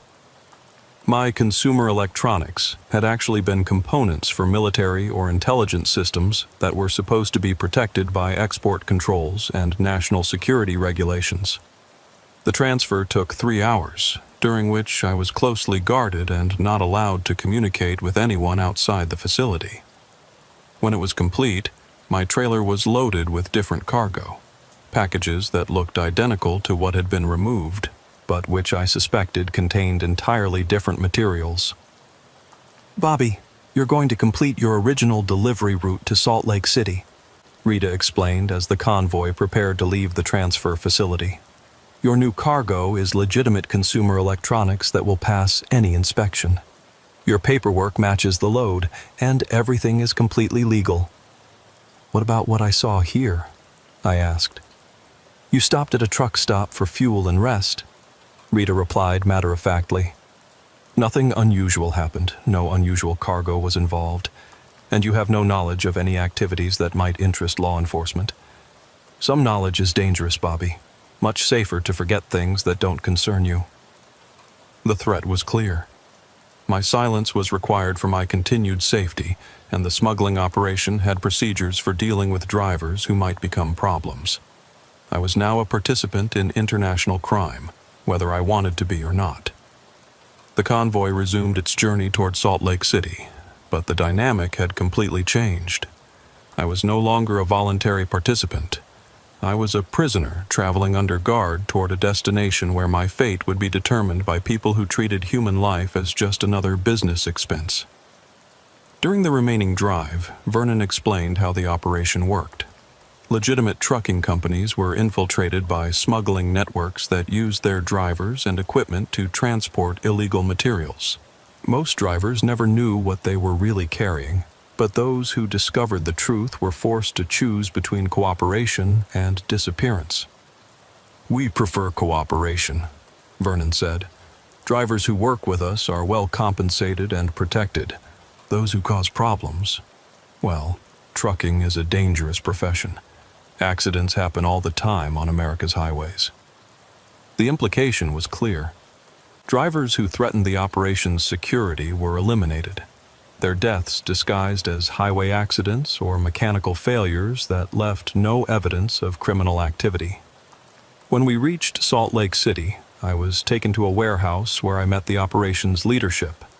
They offered me a choice: become a regular participant in their smuggling network, earning substantial payments for hauling restricted materials, or refuse and face the consequences of my knowledge about their activities. "We need drivers with clean records and legitimate equipment," explained the man who introduced himself as the operations coordinator. "You've proven you can handle the work, and your background check shows you're reliable and professional. Join our team, and you'll earn more in a month than most truckers make in a year." The alternative to cooperation wasn't explicitly stated, but the presence of armed security and the remote location of the warehouse made it clear that refusal would be permanent. I agreed to participate, but spent the following weeks planning my escape from the smuggling network. The FBI field office in Denver became my lifeline when I finally worked up the courage to contact them, leading to an 18-month undercover operation that ultimately dismantled one of the largest technology smuggling rings in American history. The investigation revealed that the network had been operating for over 8 years, using legitimate trucking companies to transport restricted materials to buyers in China, Russia, and other countries that were prohibited from acquiring advanced American technology. Hundreds of drivers had been either recruited or coerced into participating, creating a transportation system that moved billions of dollars worth of illegal exports. Rita, Vernon, Marvin, and Nancy were all arrested during coordinated raids that seized trucks, cargo, and facilities throughout the western United States. The transfer station where I had witnessed the cargo exchange was revealed to be one of dozens of similar facilities operating along major freight corridors. "This operation represents one of the most sophisticated technology theft schemes we've ever encountered," explained Agent Patricia Morrison, who led the FBI's investigation. "They were stealing American military and intelligence technology and selling it to foreign governments that could use it against our own forces." My testimony helped convict over 40 people involved in the smuggling network, but the experience left me permanently changed. I learned that the trucking industry's trust-based system made it vulnerable to infiltration by criminal organizations that could exploit honest drivers for illegal purposes. The convoy that had seemed like a routine group of professional drivers was actually a sophisticated criminal operation that used military-style coordination and intimidation to move restricted materials across international borders. My decision to join them for mutual safety had nearly made me a participant in crimes against my own country. Today, I'm much more careful about convoy invitations from drivers I don't know personally. The experience taught me that not all truckers are who they claim to be, and that some convoys are designed not for mutual protection, but for criminal activities that put all participants at risk. The smuggling network continues to operate in different forms throughout the country, using the trucking industry's culture of cooperation and mutual assistance to recruit unwitting participants in illegal activities. Every convoy invitation is now a potential encounter with criminals who see honest drivers as either assets to be exploited or threats to be eliminated. The wrong convoy taught me that the highway brotherhood can be used as a weapon by people who understand our culture but have no respect for our values. Sometimes the most dangerous criminals are the ones who look exactly like legitimate professional drivers, and the safest convoys are often the ones you travel alone. Interstate 80 through Wyoming continues to carry both legitimate freight and illegal cargo, moved by drivers who may not know which category their loads fall into. The transfer facilities used by smuggling networks are disguised as legitimate truck stops and service areas, making it impossible for honest drivers to distinguish between legal and illegal operations. But the convoy system that brings truckers together for mutual assistance also makes us vulnerable to criminals who use our trust and cooperation against us. The real horror isn't supernatural forces or ghostly convoys. It's the very human evil that disguises itself as professional camaraderie while planning to exploit or eliminate the drivers it claims to protect. My encounter with the wrong convoy serves as a warning that not all drivers who offer assistance have legitimate intentions, and that some convoys are designed to trap rather than protect the truckers who join them. The highway brotherhood is strong, but it's also vulnerable to predators who understand our culture and use it as a weapon against us. The smuggling operation I helped expose was just one of many criminal networks that use America's highways to transport illegal materials, and every convoy invitation is a potential encounter with criminals who see honest drivers as either tools to be used or threats to be eliminated. Sometimes the most dangerous convoy is the one that seems most professional, and the safest way to travel is to trust your instincts when something doesn't feel right about the drivers who invite you to join their group. The wrong convoy can turn a routine freight run into a criminal conspiracy that destroys everything you've worked to build over decades of honest driving. The transfer facility where I witnessed the cargo exchange has been demolished, but similar operations continue throughout the country, using legitimate-looking truck stops and service areas to conceal illegal activities that threaten both national security and the lives of unwitting drivers who stumble into their operations. Every professional driver should understand that we're targets for criminal organizations that need our equipment, our routes, and our reputations to move illegal materials across state and international borders. The convoy that seems most helpful might be the most dangerous, and the drivers who claim to offer protection might actually be the greatest threat we face on America's highways. My experience with the wrong convoy taught me that paranoia isn't a character flaw in the trucking industry. It's a survival skill that can mean the difference between completing a legitimate delivery and becoming an unwilling participant in crimes that could destroy your life and threaten your country's security. The highway brotherhood that makes trucking a community also makes us vulnerable to criminals who exploit our trust for illegal purposes.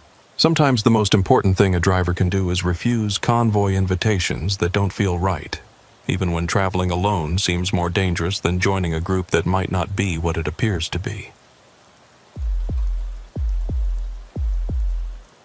The Chrome Horse truck stop outside Albuquerque looked like salvation when I spotted its neon signs at 2:43 a.m. on a cold December night.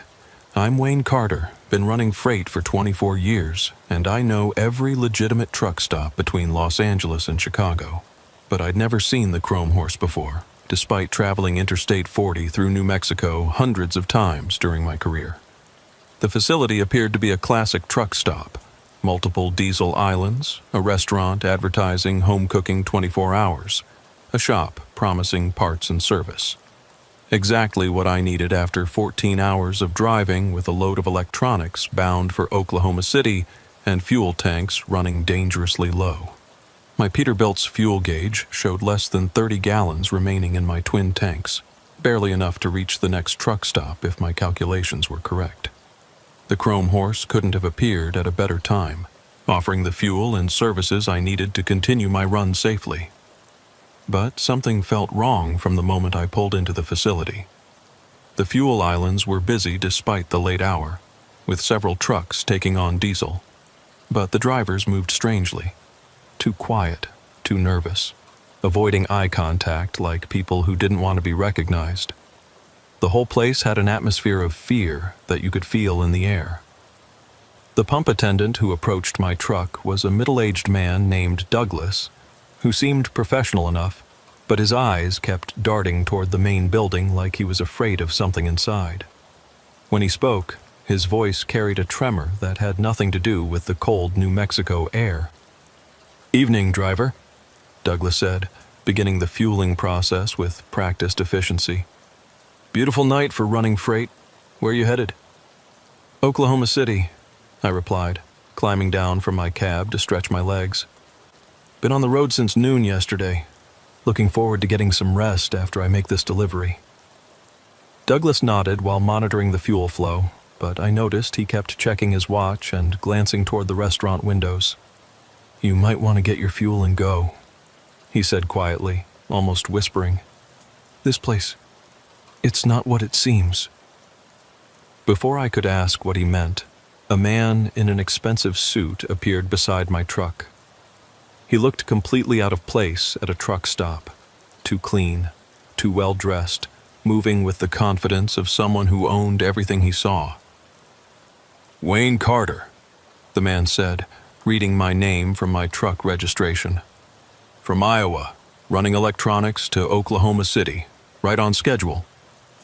The fact that he knew my name and cargo details without me providing them set off every alarm bell in my head. Legitimate truck stop operators don't research their customers' personal information or shipping details. "How do you know my name?" I asked, instinctively moving closer to my cab. "We know a lot about our customers," the man replied with a smile that didn't reach his eyes. "Information is valuable in our business. Speaking of which, we have a proposition that might interest you." That's when I noticed the security cameras. They were everywhere, mounted on poles, hidden in signs, positioned to capture every angle of the facility. This wasn't normal truck stop security.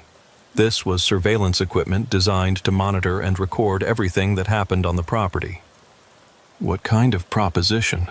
I asked, though every instinct told me to get back in my truck and leave immediately. "Cargo transportation," the man said. "High-value loads that pay extremely well, much better than electronics runs to Oklahoma City." I'd heard similar offers before from criminals who tried to recruit legitimate drivers for illegal operations. The fact that this man knew my current load details suggested he had access to shipping information that should have been confidential. "I'm not interested in illegal freight," I said, starting to back toward my truck. "Who said anything about illegal?" the man replied, his tone becoming more aggressive. "We operate legitimate transportation services for clients who value discretion and security." Douglas finished fueling my truck and approached with the receipt, but his hands were shaking as he handed me the paperwork. "That'll be $147, he said, but his eyes were pleading with me to just pay and leave. As I reached for my wallet, I noticed something that made my blood run cold. Through the restaurant windows, I could see people sitting at tables, but they weren't truck drivers grabbing late-night meals. They were young women, maybe teenagers, all wearing similar clothes and sitting perfectly still like they were waiting for instructions. "What's going on in the restaurant?" I asked, trying to keep my voice steady. "Employee training," the man in the suit replied too quickly. "New staff orientation. Very intensive program." But I could see that the young women weren't being trained for restaurant work. They looked terrified, malnourished, and completely under someone else's control. This wasn't staff training. It was human trafficking. I paid for my fuel in cash and started walking back to my truck, but the man in the suit followed me. "Wayne, you've seen our operation now. That creates a certain responsibility on your part." "What kind of responsibility?" I asked, though I already knew the answer. "The kind that requires ongoing cooperation," he replied. "Drivers who understand our business model tend to be very successful. Those who don't, well, they tend to have accidents on dangerous highways." The threat was clear. I had stumbled into a human trafficking operation that used the Chrome Horse truck stop as a front for their criminal activities. The young women in the restaurant were victims being transported across state lines, and my knowledge of their presence made me either a potential recruit or a potential threat. "I'm not interested in whatever you're selling," I said, climbing into my cab. "But we're interested in you," the man replied. "Professional drivers with clean records are valuable assets. We pay much better than legitimate freight companies, and we provide excellent job security." I started my engine, but noticed that other vehicles had positioned themselves to block my exit routes. Several SUVs and pickup trucks with heavily tinted windows had moved into positions that would prevent me from leaving the facility. "Wayne, step out of the truck," the man commanded, his friendly demeanor completely gone. "We need to have a more detailed conversation about your future employment opportunities." That's when I saw the armed guards, men in tactical gear who had emerged from the main building, obviously there to ensure that unwilling witnesses didn't have opportunities to escape or contact law enforcement. This wasn't just human trafficking.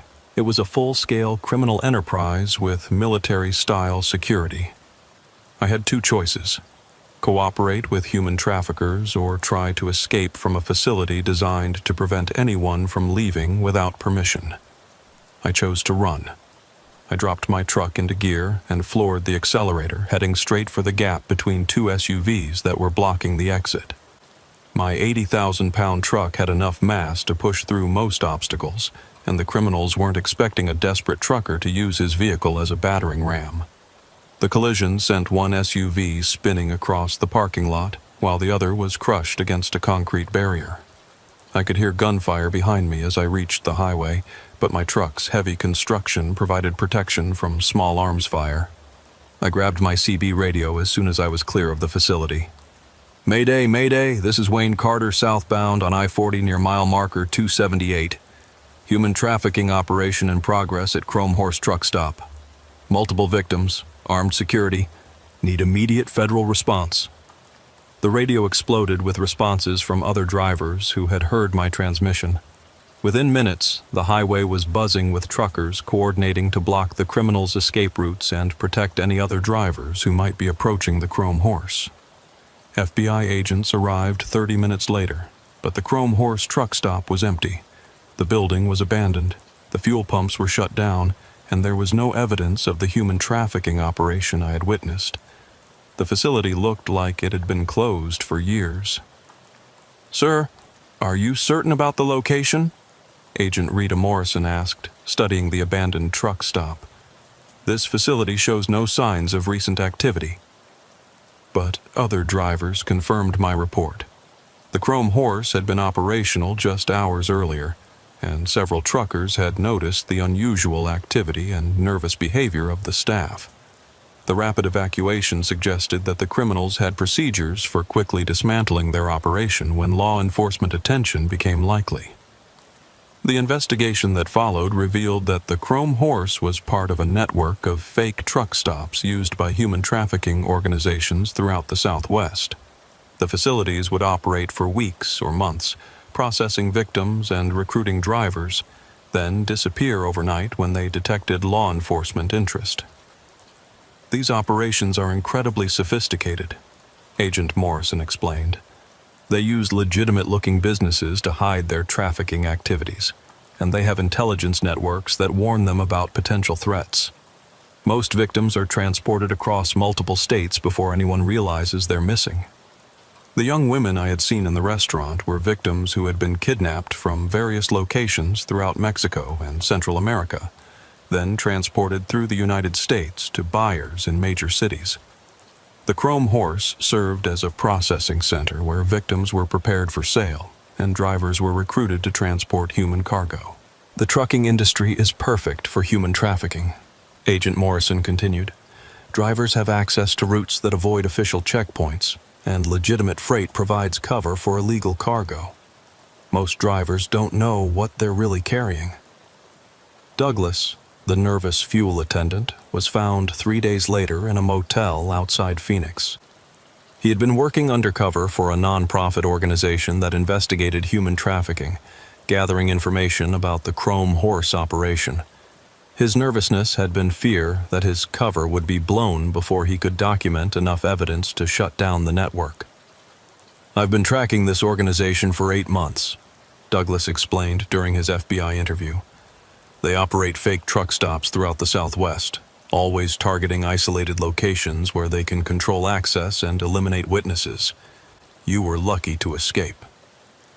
According to Douglas's intelligence, the Chrome Horse network had been operating for over 5 years, processing hundreds of trafficking victims and recruiting dozens of drivers to transport human cargo. The operation generated millions of dollars in profits for criminal organizations with connections throughout North and South America. They specifically target professional drivers with clean records and legitimate equipment, Douglas said. Drivers who refuse to cooperate are usually found dead in highway accidents that leave no evidence of criminal activity. The FBI investigation ultimately identified 12 similar facilities operating throughout Texas, New Mexico, Arizona, and California. Most were disguised as legitimate truck stops, repair shops, or freight terminals that appeared normal to casual observers but served as processing centers for human trafficking operations.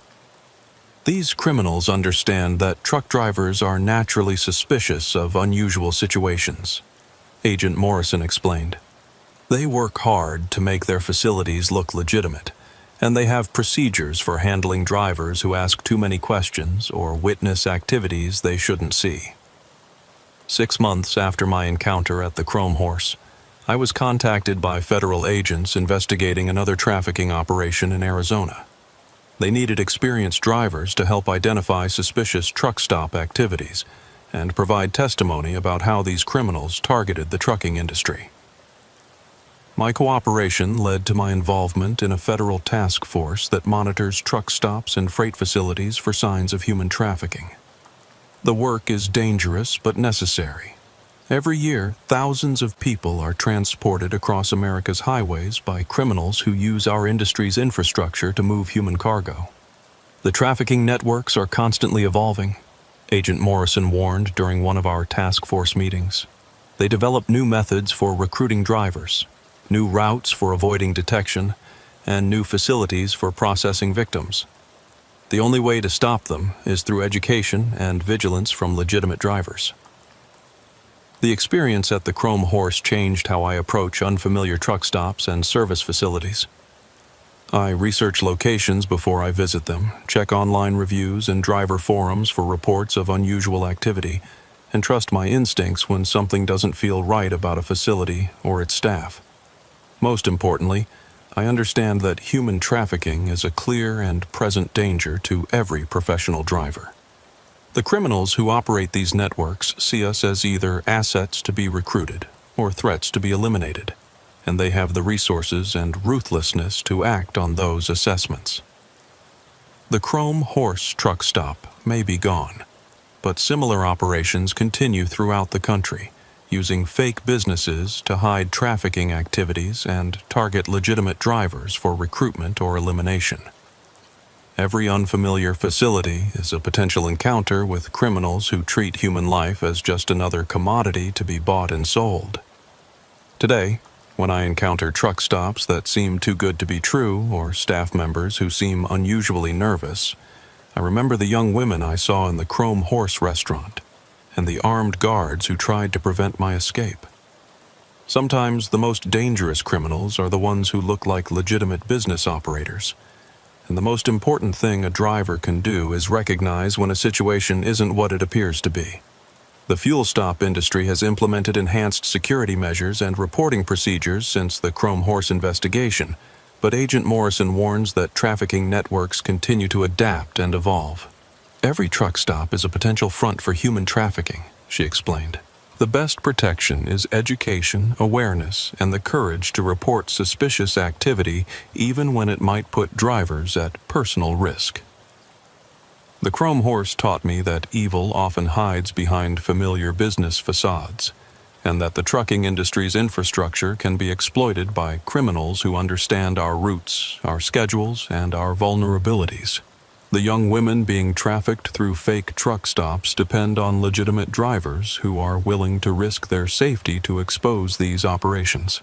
My encounter with human traffickers at a fake fuel stop serves as a reminder that not every business along America's highways is what it appears to be, and that some facilities exist not to serve drivers but to exploit both truckers and the human cargo they're forced to transport.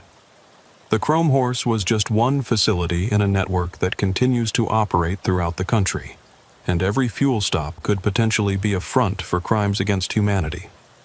The real horror isn't supernatural forces or phantom truck stops. It's the very human evil that uses our industry's trust and infrastructure to transport victims who have been kidnapped, sold, and treated as property by criminals who profit from human suffering.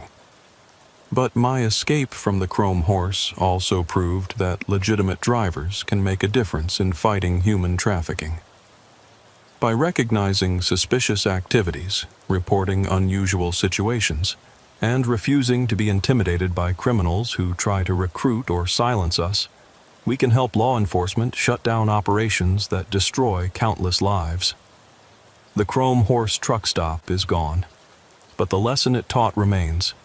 Vigilance is the price of freedom on America's highways, and sometimes the most important cargo we can protect is our own integrity and the lives of people who depend on drivers who are brave enough to do the right thing when confronted with evil. Every professional driver should understand that we're on the front lines of the fight against human trafficking, whether we want to be or not. The facilities we visit, the routes we travel, and the cargo we haul can all be exploited by criminals who see our industry as a transportation network for their illegal activities. The fuel stop that never forgets taught me that some businesses remember every driver who visits them, not for customer service purposes, but to identify potential recruits for criminal operations or threats that need to be eliminated. Sometimes the most dangerous stop is the one that knows too much about who you are before you even tell them your name. But it also taught me that one driver's courage to escape and report criminal activity can save countless lives and shut down operations that profit from human misery. The Chrome Horse may be gone, but the fight against human trafficking continues at truck stops throughout America, where legitimate drivers must remain vigilant against criminals who use our industry's infrastructure to transport the evidence of their crimes against humanity. Dead air on Channel 19 should have been my first warning that something was terribly wrong with my run from Portland to Denver. I'm Keith Patterson, been driving for 19 years, and in all that time I've never experienced complete radio silence on a major interstate during peak trucking hours. But when my dispatcher lost contact with me at 3:17 a.m. somewhere in the high desert of eastern Oregon, I discovered that some communication blackouts are more than technical failures. They're warning signs that you've entered territory where the normal rules of reality no longer apply. The load was routine freight, computer equipment bound for distribution centers in Colorado, running on a tight schedule that required me to make excellent time across Oregon and Idaho.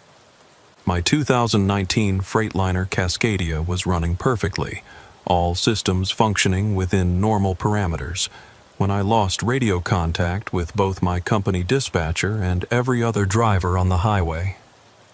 Radio silence in the trucking industry is more than an inconvenience. It's a serious safety issue that isolates drivers from the network of communication and mutual assistance that keeps America's highways operating safely.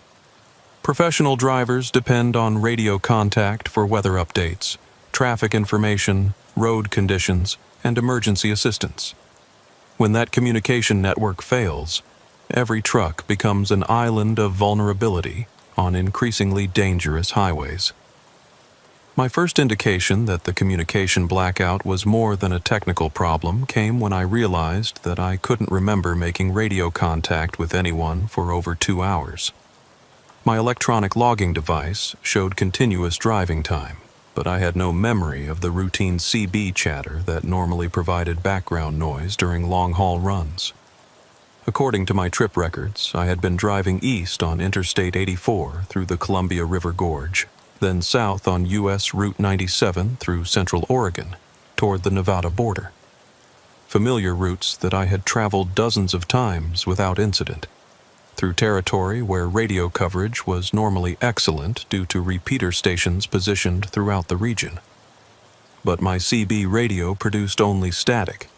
My cell phone showed no signal despite being in areas with normally excellent coverage, and my satellite communication system displayed error messages indicating that it couldn't establish contact with dispatch centers. Every form of electronic communication had failed simultaneously, creating isolation that was both unprecedented and terrifying. The silence wasn't just electronic, it was atmospheric. As I drove through the pre-dawn darkness, I began to notice that the normal sounds of highway travel had disappeared. No tire noise from other vehicles, no engine sounds from distant trucks, no wind noise despite driving at highway speeds through open country that should have generated significant atmospheric disturbance. My truck's engine was running normally, but it seemed muffled somehow, as if I were driving through a substance thicker than air. Even my own breathing sounded different in the cab, with an echoing quality that suggested vast spaces beyond the confines of my vehicle. At mile marker 127 on U.S. Route 97, I spotted another truck ahead of me. The first vehicle I had seen in over an hour of driving through what should have been busy commercial corridors. The truck appeared to be a Peterbilt similar to models from the 1990s, traveling at approximately the same speed as my own vehicle. I attempted to establish radio contact with the other driver. Breaker 19, this is Cascade Runner southbound on 97. Got a northbound Pete ahead of me, looking for radio check. My transmission produced only static, but I noticed that the truck ahead began flashing its marker lights in what appeared to be a response to my radio call. The driver seemed to be acknowledging my presence, even though we couldn't establish voice communication. As I gradually closed the distance to the other truck, I could see that it was indeed a Peterbilt, but the model appeared to be from an earlier era than I had initially estimated. The truck's proportions and styling suggested equipment from the 1980s or even earlier, with chrome details and paint schemes that belonged to trucking's golden age. When I pulled alongside the Peterbilt to attempt visual communication with its driver, I discovered something that challenged my understanding of what was possible on America's highways. The cab appeared to be empty, no driver visible behind the wheel, no movement that would indicate human presence, just an unmanned truck traveling at highway speeds with perfect precision. I dropped back behind the ghost truck and tried again to establish radio contact, using emergency frequencies and multiple channels in hopes of reaching anyone who might be monitoring communications in the area. My attempts produced only static, but the unmanned Peterbilt began flashing its lights in patterns that seemed to respond to my transmission timing. The ghost truck was somehow receiving and responding to my radio calls despite the communication blackout that had isolated me from all other contact. Whatever intelligence was controlling the vehicle understood trucking protocols and was attempting to communicate using the only method available under the circumstances. Over the following hour, I established a primitive communication system with the ghost truck using headlight and marker light flashes.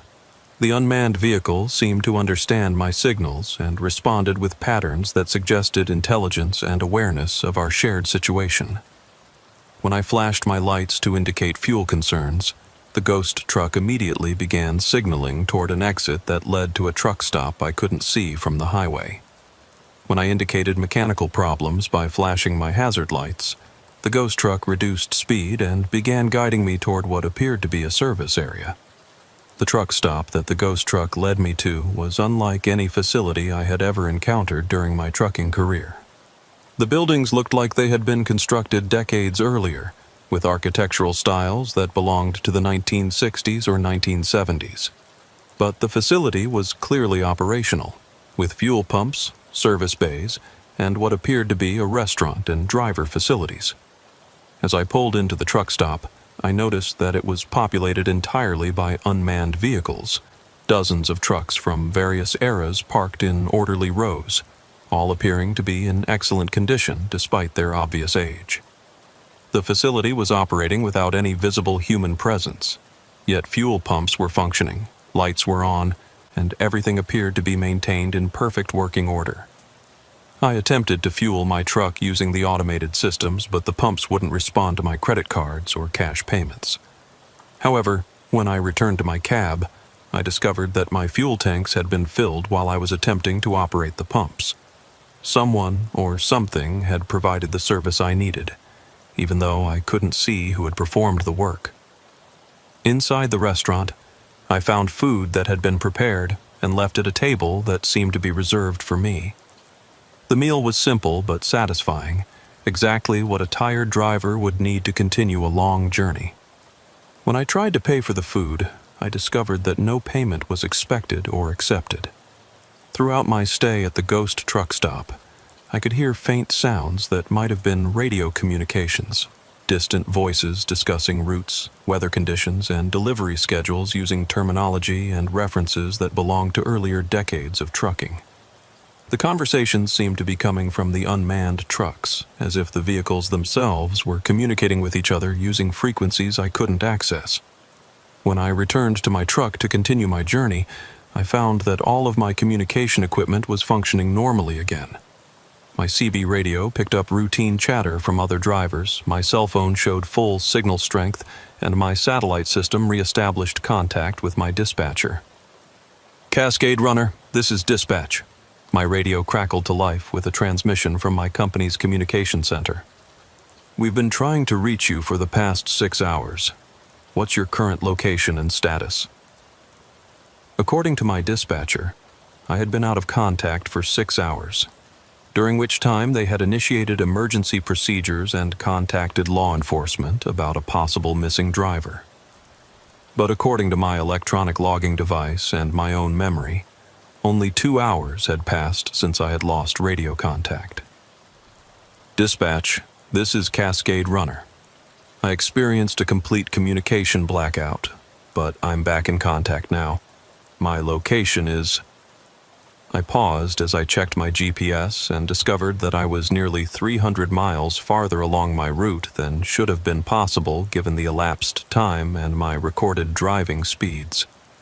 The time distortion I had experienced during my communication blackout had somehow transported me across several hundred miles of highway without any memory of the journey. According to my fuel records, I should have needed to refuel during the missing time period, but my tanks showed the same level they had displayed before the blackout began. My dispatcher was relieved to reestablish contact, but couldn't explain the discrepancies between my reported location and the time that had elapsed since our last communication. The GPS tracking systems that monitored my truck's position had also malfunctioned during the blackout, showing no movement for 6 hours despite clear evidence that I had continued traveling. As I continued toward Denver, I began encountering other drivers who reported similar experiences of communication blackouts and time distortion on the same stretch of highway. The phenomenon seemed to occur most frequently during overnight hours, when traffic was light and atmospheric conditions created optimal circumstances for whatever force was causing the disruptions. That stretch of Route 97 is known for radio problems, explained a veteran driver named Carl Wagner when I shared my experience at a truck stop in Nevada. A lot of drivers report losing communications for hours at a time, then finding themselves much farther along their route than they should be. Some kind of electromagnetic anomaly that affects both radio equipment and time perception. Carl's explanation was reassuring but didn't account for the ghost truck that had guided me to the unmanned truck stop, or the service I had received from invisible attendants who had somehow known exactly what I needed. The communication blackout had been more than an equipment failure. It had been entry into a parallel version of the highway system operated by forces I couldn't understand. Over the following months, I researched the phenomenon of communication blackouts on U.S. Route 97 and discovered a pattern of reports dating back to the early days of CB radio adoption in the trucking industry. Drivers consistently reported losing contact for hours at a time, only to find themselves farther along their routes than should have been possible. The reports often included encounters with unmanned vehicles, truck stops that appeared and disappeared, and assistance from invisible helpers who provided exactly the services that drivers needed. The phenomenon seemed to be some kind of supernatural highway system that operated parallel to the normal transportation network. Most disturbing were the accounts of drivers who had never returned from their communication blackouts. Over the past 30 years, at least a dozen professional drivers had simply vanished while traveling Route 97 through Central Oregon, their trucks found abandoned, but their bodies never located. Some drivers get pulled into the ghost highway permanently, Carl Wagner warned me during a follow-up conversation. They lose radio contact and never come back. Their trucks are found empty beside the road, but the drivers themselves disappear into whatever dimension that parallel highway system occupies. The ghost highway theory explained my experience better than any conventional explanation. During my communication blackout, I had briefly entered a supernatural transportation network operated by the spirits of drivers who had died on the highway over the decades. The unmanned trucks, the ghost truck stop, and the invisible assistance I had received were all part of a system designed to help living drivers navigate safely through territory that existed outside normal space and time. I've driven Route 97 many times since my communication blackout, but I've never again lost radio contact for extended periods. However, I monitor CB channels carefully for other drivers who might be experiencing communication problems, understanding that isolation on the ghost highway can be temporary or permanent depending on factors I don't fully understand. The silent radio taught me that communication is more than just electronic contact. It's our connection to the community of living drivers who share America's highways. When that connection is severed, we become vulnerable to forces that operate outside normal reality. Forces that might offer assistance or might claim us as permanent residents of their parallel highway system. Today, I carry backup communication equipment and maintain regular contact with multiple dispatchers to ensure that any communication blackout is quickly noticed and addressed. The ghost highway is still out there, offering supernatural assistance to some drivers, while claiming others as permanent residents of a transportation network that exists beyond the reach of normal radio contact. The unmarked vehicles that populate the ghost highway continue their eternal journeys, guided by drivers who died pursuing their routes but never stopped working their runs. Some of them offer assistance to living drivers who briefly enter their domain, while others serve as warnings about the dangers of remaining too long in territory where the normal rules of communication and time no longer apply. My brief visit to the Ghost Highway reminded me that the trucking community extends beyond the living, encompassing spirits who continue their work long after their earthly careers have ended. The silent radio that marked my entry into their domain serves as a reminder that some communication blackouts are doorways to dimensions where different rules apply and different dangers await unwary travelers. The ghost trucks that travel America's highways during the darkest hours carry more than cargo. They carry the memories and responsibilities of drivers who take their commitment so seriously that death hasn't ended their dedication to keeping America's freight moving safely across the vast network of roads that connect our nation.